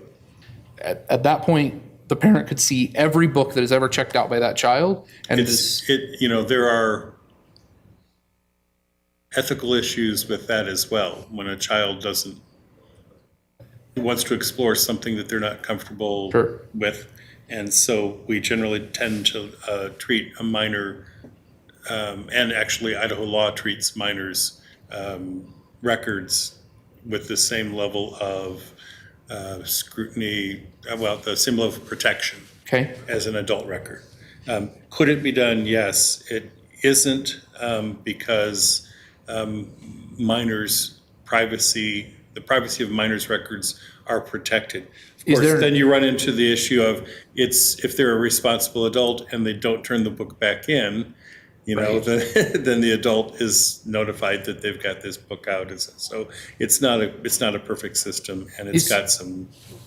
Sure. Is there an age, as in terms of Idaho law, that says above a certain age? So, for example, they may be a minor, but above 15 or 16, for example, they have higher levels of entitlement? It's not in Idaho law. No. Okay. So like there could be something, at least it's a topic that I would be interested in discussing, because we're asking parents to be parents, but then we're preventing parents from being parents if they don't know what their kids are checking out, so. So, yeah, I acknowledge that. Yeah, there could be some discussion there maybe, so, okay. Did I take your thunder on that? Thanks, appreciate it. Well, I didn't mean to do that. It's because I congratulated the kids. Yo, that's what it was. Get even. Okay, all right.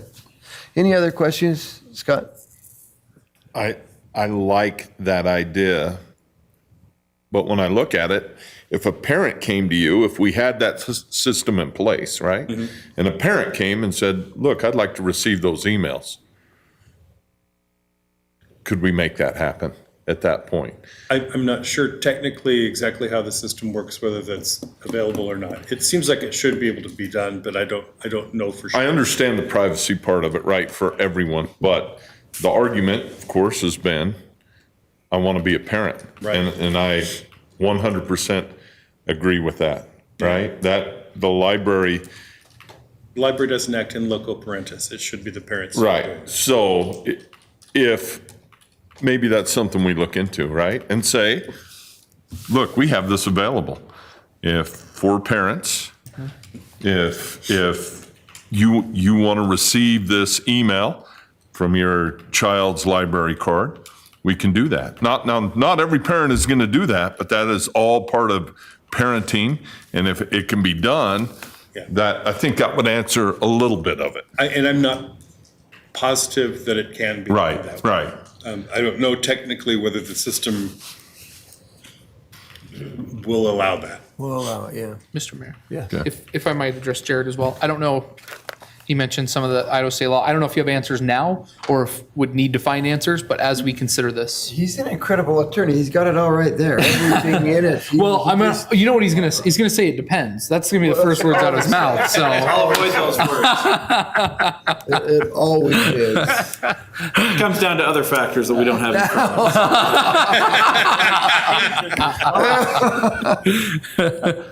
Mayor and Council, Jared Johnson, City Attorney. Yes, I've been listening and following along with this discussion. It's a difficult one at best. I don't have the answer right in front of me as to those privacy concerns and where those lines are for parents of minors. But I'm happy to look into that. It's an interesting take on the situation of parenting and letting parents be parents. However, I will tell you that privacy does extend to minors. They have privacy rights as well. And parenting doesn't necessarily mean all access to everything, right? In every regard. And so we can find that happy medium, hopefully. So I will look into that and be in touch with the director. maybe with that system requiring both user and parental consent? Because if a child can, because I'd assume a child can waive that right to privacy. That's a tough one. Right. That's a tough one. I mean, it's tough, but anyway. I mean, it's an idea. I think It's something to an explore. idea. I would like to, I don't know what the exact options would be. It's a very interesting concept, and there's a lot to be considered here. So, yeah, worth looking into, but I don't have the answers for you No today. problem. Yeah. Appreciate you guys taking the time to do so. A little disappointed he doesn't have the answer today, but we'll get it. Very, very complex constitutional issue. Yeah. Try not to do a knee-jerk answer on this. And it's tough, and like I said, it's not black and white, and that's the challenge. Certainly, we want to protect parents' rights, but we also want to, work with the privacy rights of minors as well, and it's not a clear given path for that.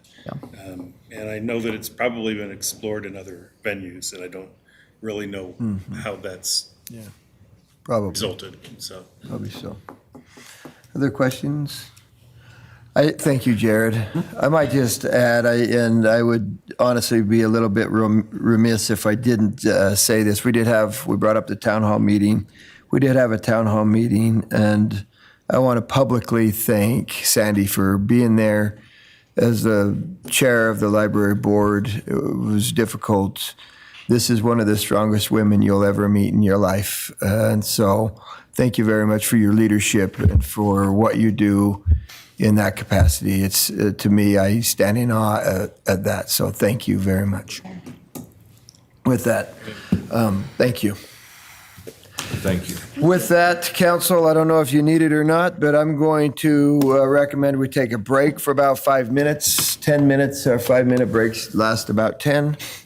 Before we get into number 6, I don't know how long it'll take there, but let's take a break for a minute. It's all sanitation.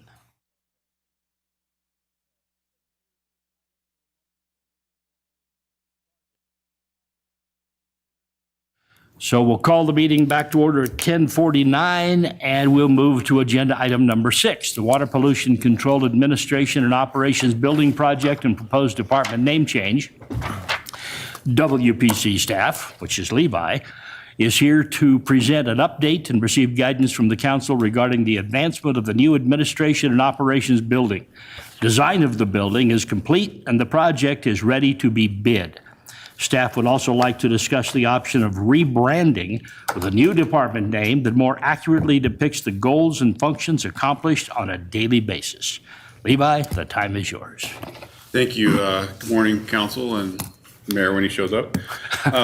Appreciate your time. Like I said, we're here to get some guidance from you. We've done a lot of work over this over the last, you'll see, decade or so, and we're ready to move forward.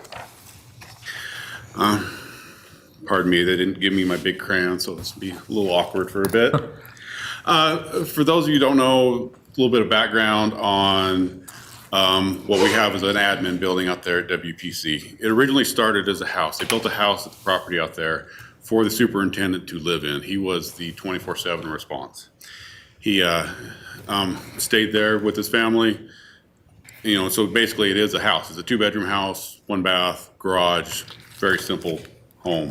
As things changed and the house was then repurposed into an administration building. You saying you don't live out there anymore, Levi? What's that? You don't live out there? It's hard enough to get away from work with a cell phone. I cannot imagine living at work. I think that would be a bit much.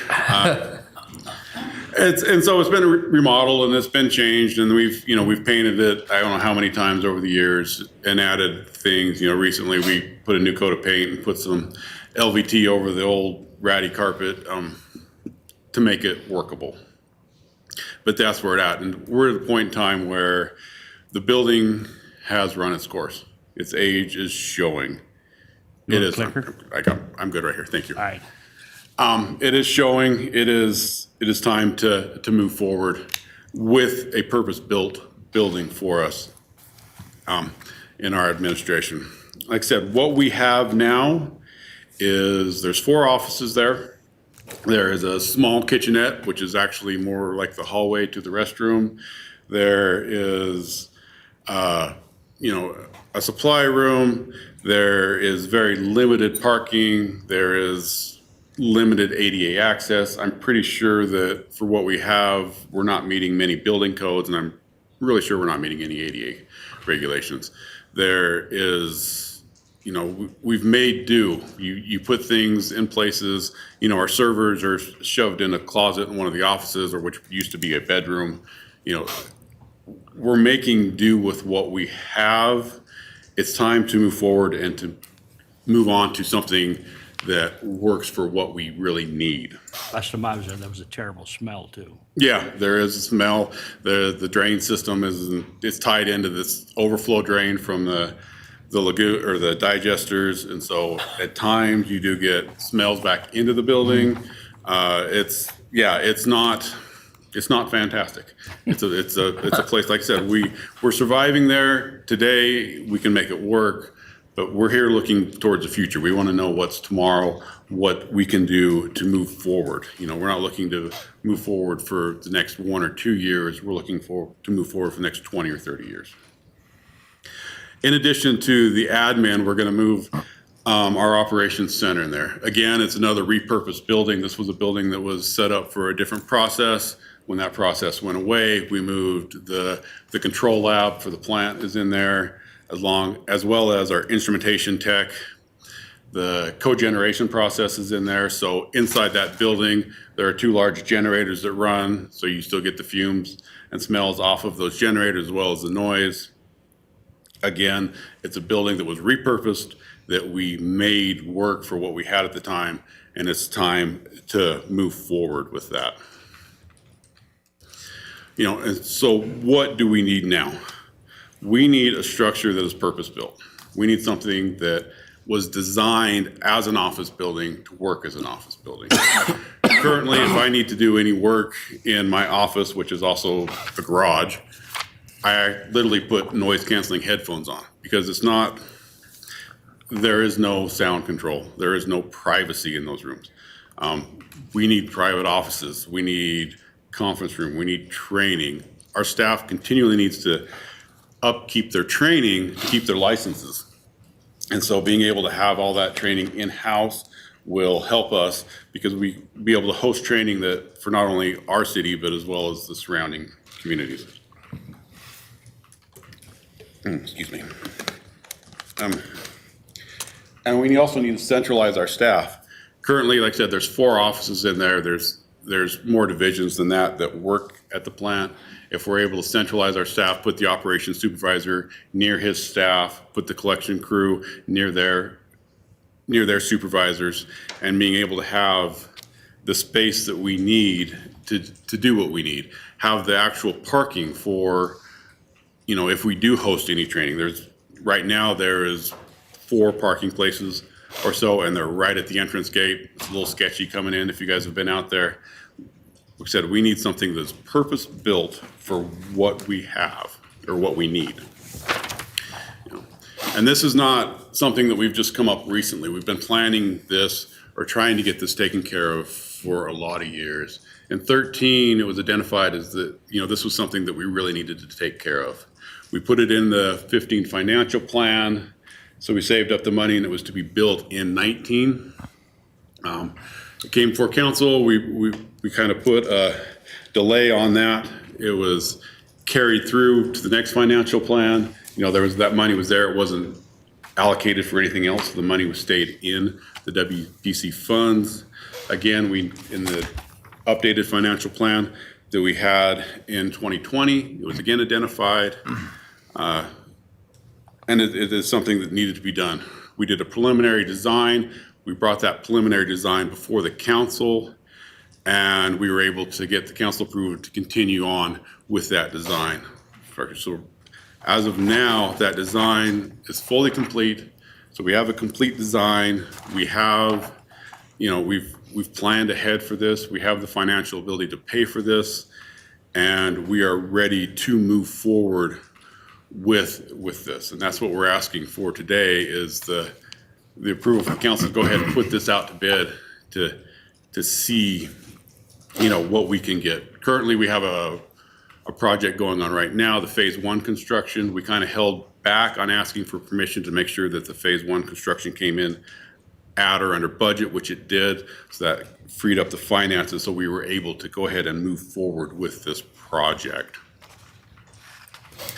Like I said, and again, we're in a really strong place financially. We were able to pay off one of our bonds this last year, which was great. We were able to use capacity fees to make a bond payment in 21, which freed up the money for the design and the planning, not only for the phase 1 project, but also for this design, as well as the pre-purchase of some equipment for that phase 1 project. Some of the funds for this project were set forth in the last financial plan, but they were earmarked for other projects. Those other projects are being taken care of in phase 1. So the budget there, we actually have the budget in 24 to take care of this project, as well as the excess funds in our construction fund for WPC. Okay, went through that a little quick. Is there any questions so far with what we have going on? I do. Okay, Go ahead. You got Scott and then Rick. Yeah, I guess part of here's my question. I mean, you guys take care of more than just Pocatello, right? Right. Chubbuck. Right. What happens there? Are we spending these funds, updating everything out there? It's coming from the taxpayers in Pocatello to do that, and do we raise rates? Or is it just life stays the same for them?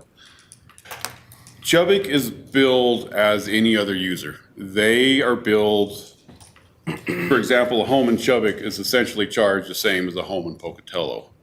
But it's just all of that is lumped into one fee that we are charging Chubbuck. So as the rates change, as you know, every year when we budget, we usually have that 3% increase. That goes all the way across the board. Not only is that the city of Pocatello, the city of Chubbuck rates raise as well. So all those funds that come into the treatment plan and the department are spread equally among both the citizens of Chubbuck and Pocatello, as well as all of the businesses. So, Levi, I want to clarify something really quick. None of these things in our utilities are paid by taxpayers. Tax dollars. The tax dollars, they're paid by user fees. And so when you build it into the user fee, then Chubbuck does end up paying that same amount of user fee that the city of Pocatello But does. they're using something It belongs to Pocatello. it's a Pocatello deal, right? So when I look at it, should they pay the same fee as I pay? And that's a good question, and that's something we ask. If there is outside of Pocatello, like there is some houses that are connected that are outside the city limits. Same thing. They pay slightly more. I don't know off the top of my head because there's not a lot of them. The current agreement we have with Chubbuck doesn't have that in that. When that agreement comes up, it's up to the council if they would like to pay that out of city rate. That's something that we could add on. Something that we could change, but that would have to be a council decision. Do you know when that comes up? It is, what are we at right now? 23, I think it's 25. I was going to say, I thought 24 or 5, it may be next year and it might be the year after. I don't remember if it's how long of a term that is, but our legal department can find out when that is up. And I have that. It's on my desk. I'm just not prepared right now. Sorry about that. I think 25 comes to my mind, but I'm not 100% sure. Yeah. Every 10 years is how long the terms have been.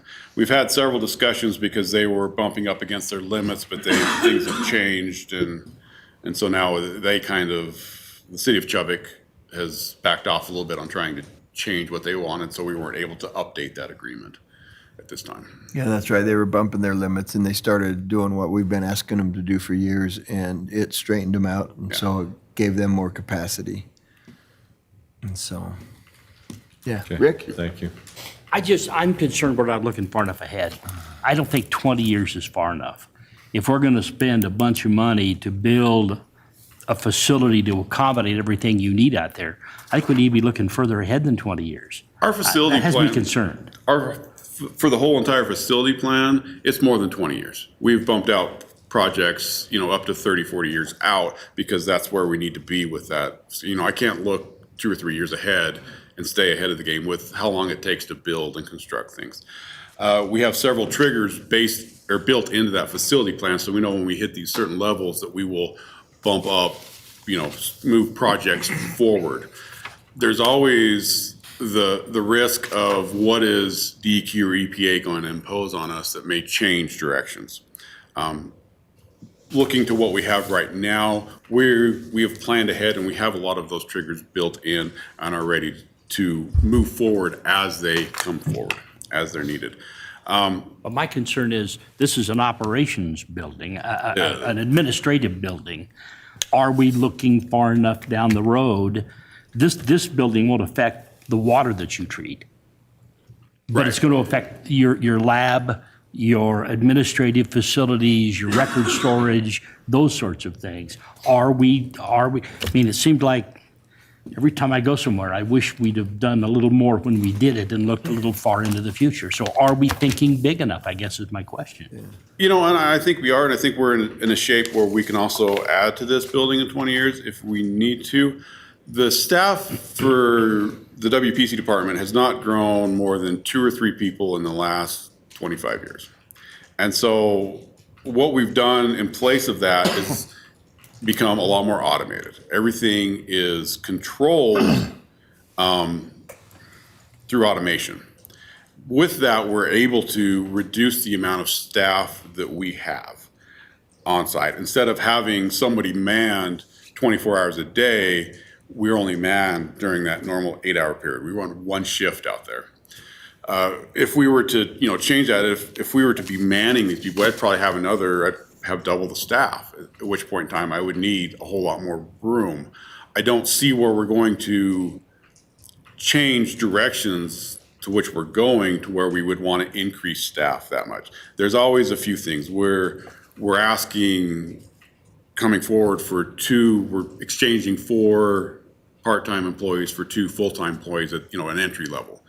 Just because of the job market, you hate trying to hire those seasonal employees every year. That was the thinking. But those are smaller, minor things that people that aren't going to be needing an office space, they're not going to be needing those things. And we've built the lab. Right now we have 6 operators in the lab. We built it large enough to accommodate a few more operators if in the future we need to add those in there. There's space in there for those people. I feel like we're in a really good shape with this building. I think it's going to last us for quite a while because it is purpose built. It's built to be an office. It's not, well, I can divide this garage and have an extra office, or I can, move this around, or, whatever else it needs to be, or there's a closet over here in this other building we'll put somebody in. And literally that's what we're doing right now. I was just going to say he's using those examples because that's what he's doing. And that's exactly what we're doing is we have people spread out over here and over there. There'll be a little bit of space by moving some of the people around. We'll have, there'll be an open office in our shop right now once that moves. There's, depending on how the cogeneration process goes, whether we go to that or we go to renewable natural gas, maybe that building's opened up, it gets torn down and something goes there. There's always a whole lot of what ifs, and we're kind of doing our best. And I appreciate you wanting to build me a bigger building. I do, but where we're at and with the cost of things, this is what we can do responsibly right now. It's going to give us enough space to look forward for quite a ways, and we should be able to grow with this building as well in the future. What's a specific concern is your conference room. Pocatello is the population center for Southeast Idaho. Now, I know you hold a lot of conferences and training sessions for other cities across the area. And that's been one of the concerns is that current room with the funky roof on it and all that is pretty awkward out there. Is there enough here to do that and continue to service the other communities in our area? I believe so. How many people did we decide in the conference room? Sorry. So in the conference room, but then you also have the training room. Would you come up here? I'm sorry. This is the architect from Myers & Anderson. Introduce yourself. I'm Brandon Lewis, I'm project manager from Myers & Anderson Architect. Richard Creason's principal architect on this project. He was able to be here today. But as far as answering your question, the training room is essentially a 50 person occupancy space. Is that enough?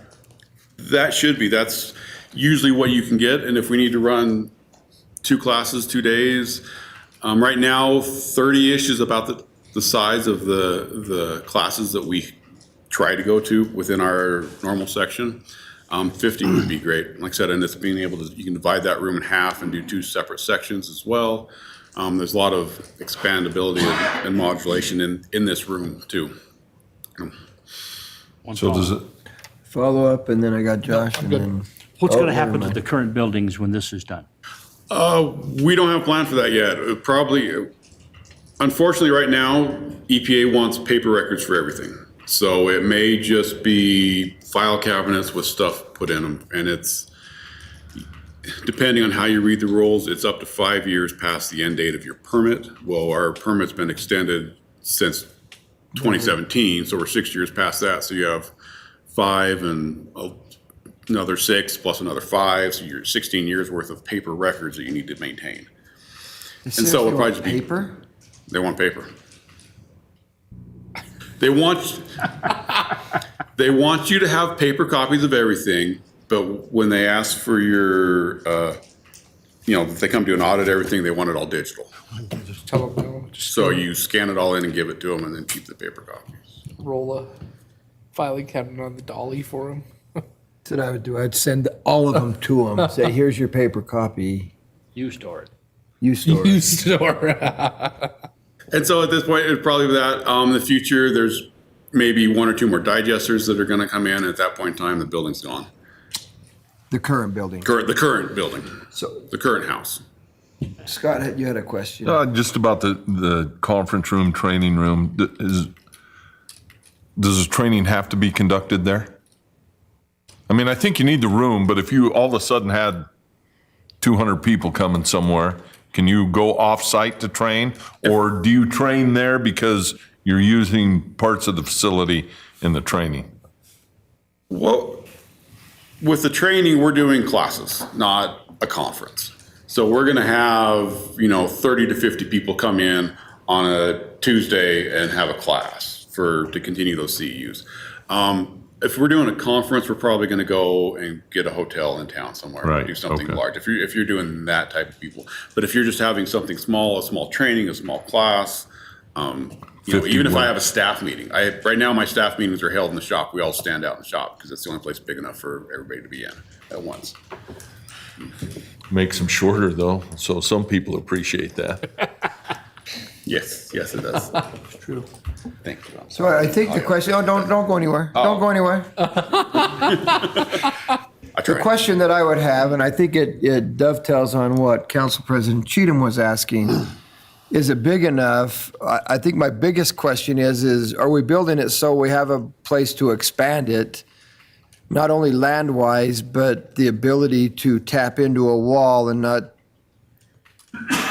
a certain wall and not Paid exorbitant price. well, yeah, not hurt the integrity of the building that we're building now. I mean, in 20 years if you need it, in 10 years if you need it, do we have the ability to knock the wall out and do that? Land-wise, we're in good shape. We moved it essentially uphill from everything out of the way. We put it as far up because, water doesn't run uphill, so we kept it up there out of the way. As far as the building should be able to. I guess my question is structurally, half the time we get into a building, we're like, well, I don't know if we can do this and that. And then then you have for governments, it feels like we have a $50,000 study to see if we can do that. And then we have another $100,000 study to see if the study made sense. And then we knock a wall in, and is it being built so that we can knock a wall in and add on to it with your infrastructure of your HVACs, your water, your everything? Yes, I believe with where it's located on the site, Levi was saying, for future actual process equipment and whatnot, we've moved it up on the hillside. So probably your least valuable area of the site. So that's where the building's going, and then the parking lot. And then as far as It being designed for, the future, as he was saying, as far as staffing, we think it will meet, for the next 20, 30 years. But if the need happened, they need to add more offices, there is kind of a corridor of sorts that could be extended out on that same hillside to add some more Okay. offices in the future. And it's a wood frame structure, so that's also simpler to add on to. So, Yeah. Is this going to be a lead building? No. Why not? We looked at that, and it's becoming extremely complicated and extremely expensive to meet those LEED certifications. We're doing everything to be as efficient as we possibly can. We're putting, in skylights and everything is energy efficient, but to go after the actual LEED certificate was, the number was shocking I to me. remember water department, when they built that, became a lead, and it was pretty expensive to get to that point. And they have increased the amount of requirements to do that as well. It's above and beyond what they were able to do. I believe, were you on that project as well with water, or? Well, I know we had discussed about it being a lead project in the beginning and evaluated, to make that decision. You can make a building that performs very similar to a lead building, but to go after the certification, to actually get it, you're looking at high percentage cost increase to the building. My concern has to do with some research I did for a talk I did in Idaho Falls for INL last week. And we've got an 8 to 21% power increase starting in June at this city. Yeah. And we're going to see it in everything we do. And I am very concerned about the future of energy use and what we're going to be spending. We're spending, if my estimates are right, and it's rough, we're spending over $2 million buying electricity. Yeah. And that's going to go up. That's this year. And that's going to go up between 8 and 21%. And I wonder if the long term, that would pay. I mean, to take that extra step, but would we really gain anything? I mean, you're saying it's almost as efficient.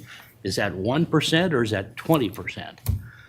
I guess I have that question. Yeah, I wouldn't be able to tell you that exact number in relationship to trying to get that certification versus what it is now, but we are designing the build to meet energy code and, talk about continuous insulation and as far as exposure and things of that nature. So it will be a good building, but we just decided to not go after the certification due to the extra cost it would bring to the project. We're doing as many of the processes as possible, but it's the paperwork, it's the having an outside guy come in and review your plan that you have to pay for them to come do.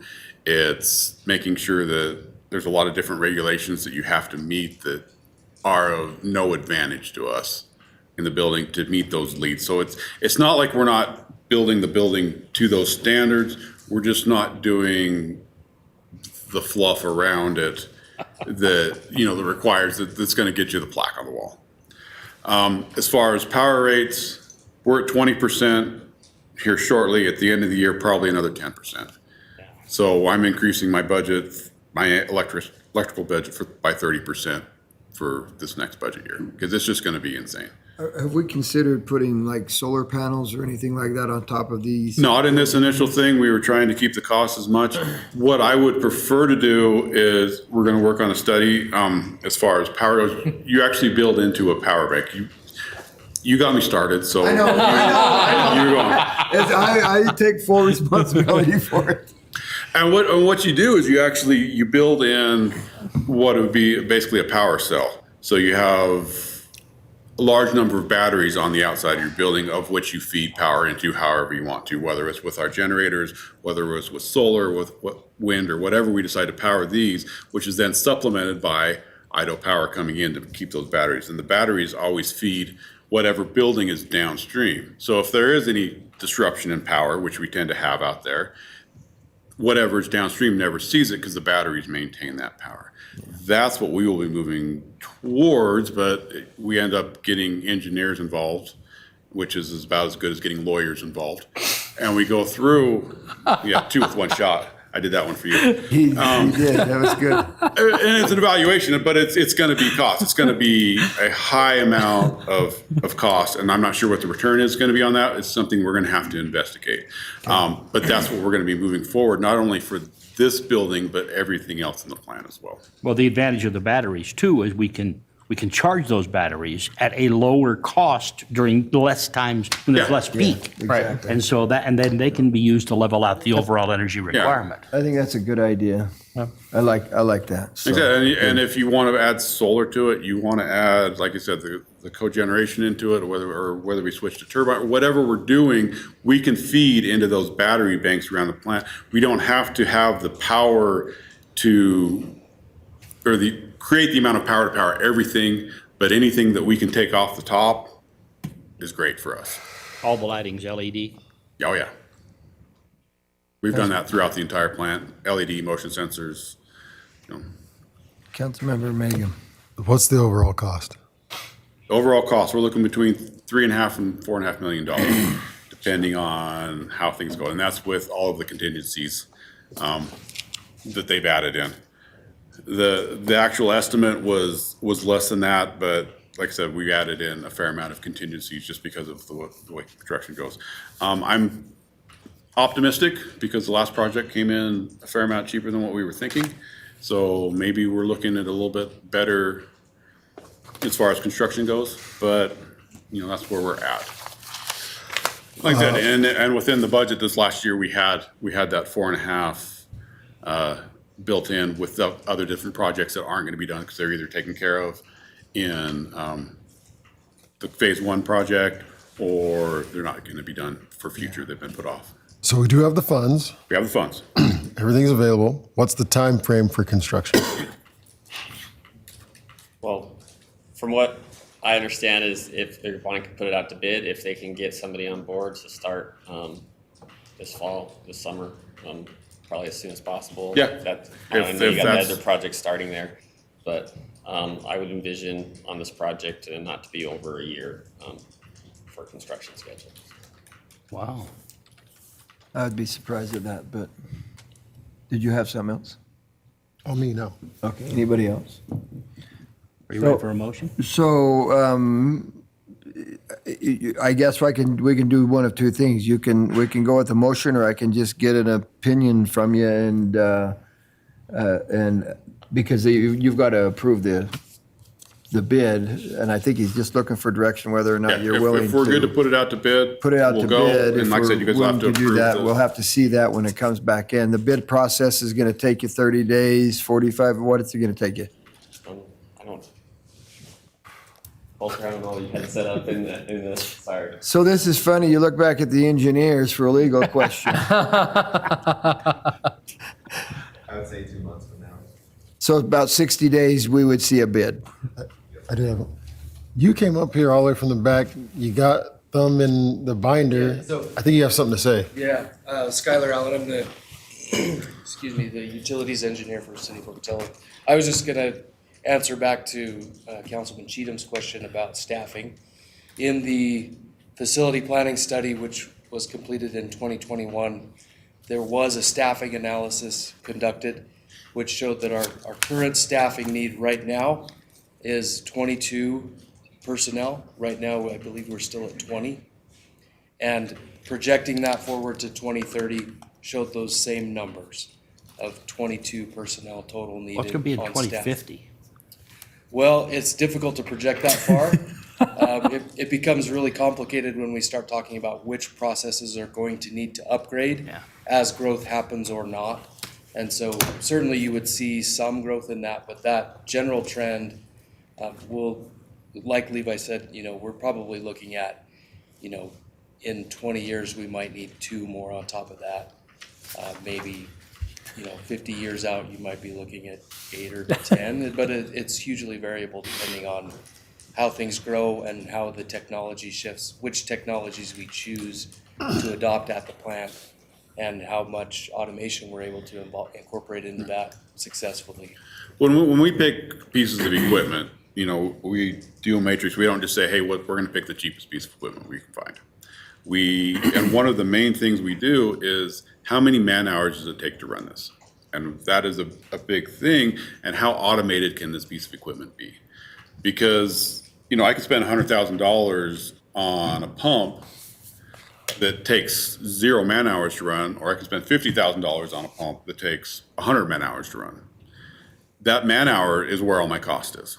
It's not the pump. It's not the range in price, because that price isn't going to change. I've paid it. I'm done. The man hours is going to be where I need it, where it's continually. It's the benefits. It's the pay raises. It's all that stuff. So we always evaluate every piece of equipment as to, am I going to have more employees? How many man hours is it going to take? Am I going to be able to absorb this process into the employees that I already have? And so with that in mind, we always try, sometimes we spend a little bit more money on equipment than we do other ones, but we've evaluated that in the long run, the cost is still going to be cheaper because we don't have to have the person there running it. The automation takes care of that. One more. Okay, we got Rick, then we've got Corey, and then I'm going to come back to Rick. We're moving to a dry process. Yes. Is that going to change the needs and the manpower staffing out there? It's going to alternate it. So instead, right now, when we're hauling wet, it's 6 days a week, 12 hours a day for about 8 weeks a year. So with that, now we're not going to have that a large amount of haul time. It's going to be way shorter because you've condensed everything down to less of a product that we're applying, that we're land applying. But there's going to be some other time. There's going to be we're going to have to move the piles around a little bit. We're going to have to do some other things. There's another building that we're going to have to maintain, clean, paint, make sure all the equipment, all the preventive maintenance. And so those man hours that we had budgeted for, in the overtime and the long haul will then be reallocated to the other processes and the equipment. So the actual shift of the amount of employees we need didn't change. Okay. Corey? Do we need a motion to go out to bid, or? I personally don't know that we do, because you're going to see the motion there, but that was my question to Council President Cheatham, because he was going to make one, and if he's interested in a motion, what do you think? Would you rather have a motion? I think we should make a motion, and I would make a motion to move forward with the process as outlined in this proposal today and bring back bids as soon as possible. Second. Okay, I'm giving it to Corey because he was the one that wanted to make the motion. God, that was greedy of you. We have a motion by Council President Cheatham and a second by Mangum. Connie, could you please call the roll? Yes. Mangum? Yes. Mansfield? Yes. Marchand? Yes. Okay, so you got a permission to go out to bid and bring it to us as quickly as you can. Now we've got the second item to discuss. Sorry, I tend to harass engineers because it's Well, one of the few joys I get in life anymore. You told a joke in there, and I thought it was funny because I looked at the attorney and I looked at the engineers. The engineers were laughing because you said the attorney, and the attorney was laughing because you said the engineers. I don't think either one of them heard their own profession name there, so. Okay, and while I got your attention here, we're looking to do something else, and this one's a whole lot cheaper. This one shouldn't cost us much at all. We're discussing the future, and we're discussing all the things that we would like to do and that we're going to do. And with that, we're going to need a lot of citizen buy-in, a particular person's buy-in on what we're going to be doing. And we start off with what does the name mean? What does the name pollution control mean to you guys? There is no warm, fuzzy feeling that you get from pollution control. And with what we're looking forward to and what we actually do, the name doesn't fit.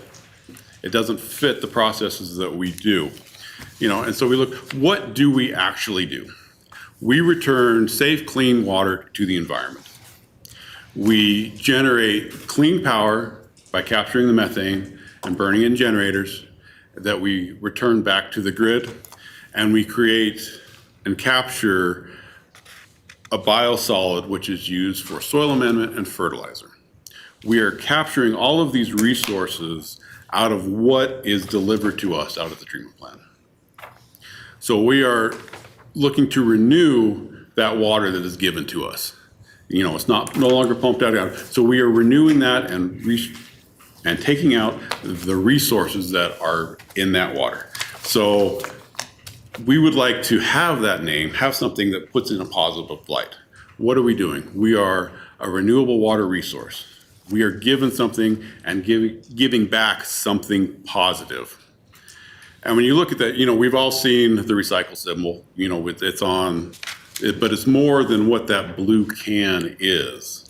When we look at that in the water cycle, as far as recycling, you know, we reduce. That's in Justin's corner with the water department. And all of his, you know, his programs to help people learn how to reduce the amount of water they use, you know, whether it's xeriscaping or whether it's low flow faucets and toilets or whatever it is, to reduce the amount of water that he has to pump out of the ground. And then we move forward to, you know, what is reuse? You know, what is the reuse? That's the land application. Maybe we take the effluent from the treatment plant and we water farmland with it. We reuse it for watering parks or, you know, golf courses or something like that. You know, we reuse it by land applying the biosolids that we have. Sorry. And then finally, that recycle. And whether we like to admit it or not, recycle is what's going to happen. That is the direct return of the plant effluent back into the potable water system. And it's not a matter about if we're going to do that, it's just a matter of when. Water is an extremely valuable resource, and we're pumping it out of the ground and we're putting it back into the river and sending it downstream. That water, when it's pumped out of the ground, belongs to the city of Pocatello. We have the water rights for that. What are we going to do with that water? You know, right now, like I said, we're turning it clean, we're putting it back into the environment. It's good use, somebody else is using it downstream. You know, it's to the point where eventually we're going to take that water and we're going to use it for something else. It's happening all over the state. It's happening, you know, in the entire West, where water is so valuable, you don't just discharge it into a river anymore. And with that being said, it's going to be a hard sell from myself and the city itself to say, hey, you know what, we're going to do this. We're going to take a product from pollution control and you're going to start drinking it.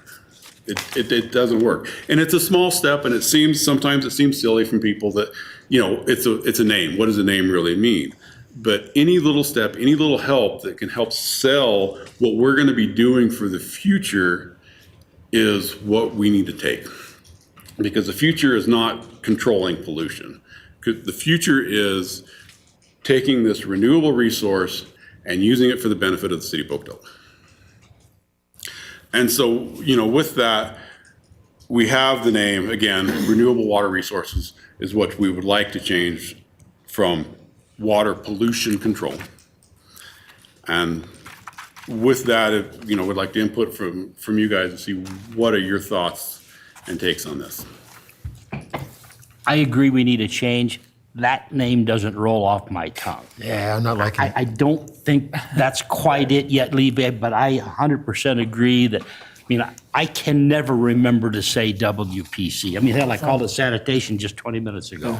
It just doesn't ring with me. But I don't think this does either quite. Okay. Then there's other stuff. Like I said, we are not trailblazers on this. There's a lot of other people that are doing this. There's a name change. Like I said, there's identity crisis in our industry. The other side of the state, it's water resource recovery facilities, which I don't like either. Yeah, that rolls right off there too. That's right. Pacific Northwest, it's clean water services. That's personally my favorite. I like that better. That had a little bit of, that ran into a couple speed bumps, so we moved on from that. But that's kind of one of those things that it is. And no offense, I didn't want to come with, hey, what do you guys think? Because I'm going to get 6 opinions. But we're open to this. You know, I'm not sold on that name. I like the name. I want something that knows, because it is. We're taking the sources and we're creating clean water. We're creating resources for the city. How are we going to capture that in a name. That's So- not. So council, Levi came to me and introduced this to me, I don't know, 2 months ago, 3 months ago, I don't know, time flies. And the clean water resource, I think is that what you just said? Was Clean water services. Clean water services was his favorite then. My concern, and I told him, I said, that's not necessarily my favorite because we literally had a council and we have a community that didn't understand dewatering. The wastewater pollution, because it was, every time he said dewatering, somebody said, oh, the water department, where's Justin? And so I was like, maybe we need to stay away from water itself, but it doesn't sound like we did that at all here with the renewable water. And so maybe the Clean Water Services is the right name. I would suggest that Levi picks a name and tells us what he's calling it, but if he doesn't want 7 different opinions. I think we need to bounce this through some people who do this professionally. We're looking at one. No, I mean. Marketing, branding. Marketing, branding, okay. I mean, I'm not opposed to that at all. Yeah. but I think you're close with that clean water thing. Yeah. That rolls off the tongue. Honestly, my concern was dewatering always got stuck into water department and I got it. so that was it. You got an idea? He doesn't want your idea. You already said. Oh, no, I'm open. Let's talk about it. We're talking about change. I'm good with change. Go ahead, say it. No, Let's Scott hear has- it. Scott has- Whose idea was it to this rebranding? Did it come from somebody inside? Was it yours? Was It was somebody that works for you? I will take blame and credit for that. With this department, we've always been outside the building, off in the corner, quietly minding our own business. Exactly. And we can't do that. We can't do that anymore. We have to let people know what we're doing because of the things that we're going to be doing is going to be affecting a lot more people. So what are your employees saying? Have you sat down with them and said, look, this is Yeah, what I we got want to 29 do? different names too. Yeah. 29 different names. That's what happens. There's different things. It's, as far as the office staff, I think Clean Water Services was one, but it was, like I said, it was one where we start talking dewatering and it's dewatering the ground because you're excavating and it's dewatering the biosolids and, that term is used in several different things. And so it got confusing. I could understand how Clean Water Services could be confusing in the beginning for other people. I think when that was taken off, there was some, discussion as to what are we doing and what do we want to do? What do we want to let people know in a name that we're doing? And you're right, renewable water resources, we're so used to saying WPC. It spits it out, you know what it is, it's right there, it's an acronym that everybody throws out except for Unless you're Councilman rich and then it's Cheatham. sanitation. But I think your But I employees think have that to is have, right. you guys are Oh, the yeah. ones doing this, Yeah. right? You're doing it. This is your world. So do you really want somebody to come from the outside and name your department? Heck yes. Why not? Really? If it's easier to do. Wow. Corey, what Okay. was your suggestion? Come on, give it to us. I just think really focusing on the renewable resources, right? Right. Skip the water thing because anytime you throw water in, it's going to bring you back to the water department. So focus on the renewable resources because you do more than water, right? Right. So stick with those two for sure. And then the control aspect, you guys are controlling these substances and you're controlling the process. So I would stick with that, renewable resource control. Laugh at it if you want to. No, we're not laughing. Like I said, Russ, we've been going over this. There's been a lot of names and a lot of buy-ins, and some people don't get it. It's sometimes even within your own department in your own city, you have issues. I'm going to pick on Skylar because he's behind me. I edited a press release that we had for this phase 1 project that's going out because we were discussing biosolids, and it was disposal of waste instead of land applying biosolids. Same thing. We're essentially the same thing, but to do different words mean different. And it's and I don't mean to pick on Skylar, but he's here, so I can. And the engineer. Yeah. and it's one of those things. And so it's not only is it even within my department, it's you know, there's colorful names that are used all the time, you know, with all of us, and it's one of those things we need to grow from. We can come back with something, and maybe we can discuss with Marlise. This reminds me of our flag project. Yeah. You know, we had a terrible flag. Well, it really wasn't a flag, but it was being used as a flag. And we got a hell of a flag out of it, but it took some time. Right. Is there any urgency in doing this? I don't think there's an urgency, but I don't want a decade later be back here talking to you guys. No. So, I think And that's- there's not a deadline. Marlise, and let's do like we did. But the we flag need to move project. forward, and I just want to make sure that we have the approval of you guys to go ahead and start moving forward. on this. Levi, it sounds to me like the council is all in favor of you finding a new name and letting us know what that new name is. Let's work with Marlise. RRC. RRC. RC does fit Let's better work than. with Marlise. Let's maybe see if we can get some other people that are marketers that would, we would be able to help market it anyway, probably, and that's Right. what we're gonna need to do. So it sounds like they're interested in doing that. Mm-hmm. Let's not drag our feet on it. Let's have something done in the next, September. yeah, by September. Yeah, I think we'll be able to roll pretty September, quick. Like I said, October with the timeframe. dewatering process, you know, I'm going to start making compost on my own on the side here shortly, and so that's the next step. I want something in place before we move into that process because Compost I believe that's the next thing. How soon? The project should be done in 25. We should start rolling off, and then that like January-ish of 25. So then we'll start. Yeah. We'll start Yeah. doing some stuff in house, just to kind of see what we got going Throw on. $100 to a contest. Oh, okay, well, we're not, you already said it, and they can probably hear you out there, so. I hope so.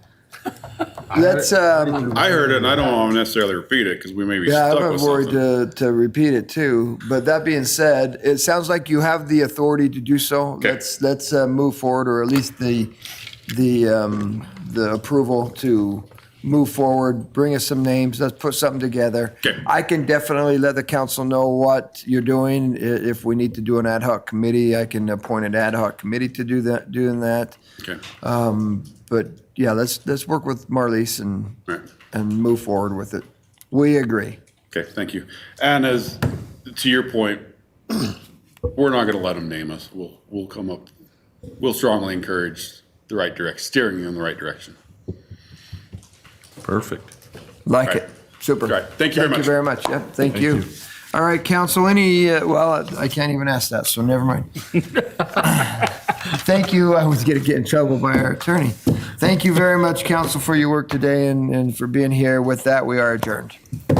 Good session. Good meeting. Good job. That's a good name. No, thank you. It's a good name.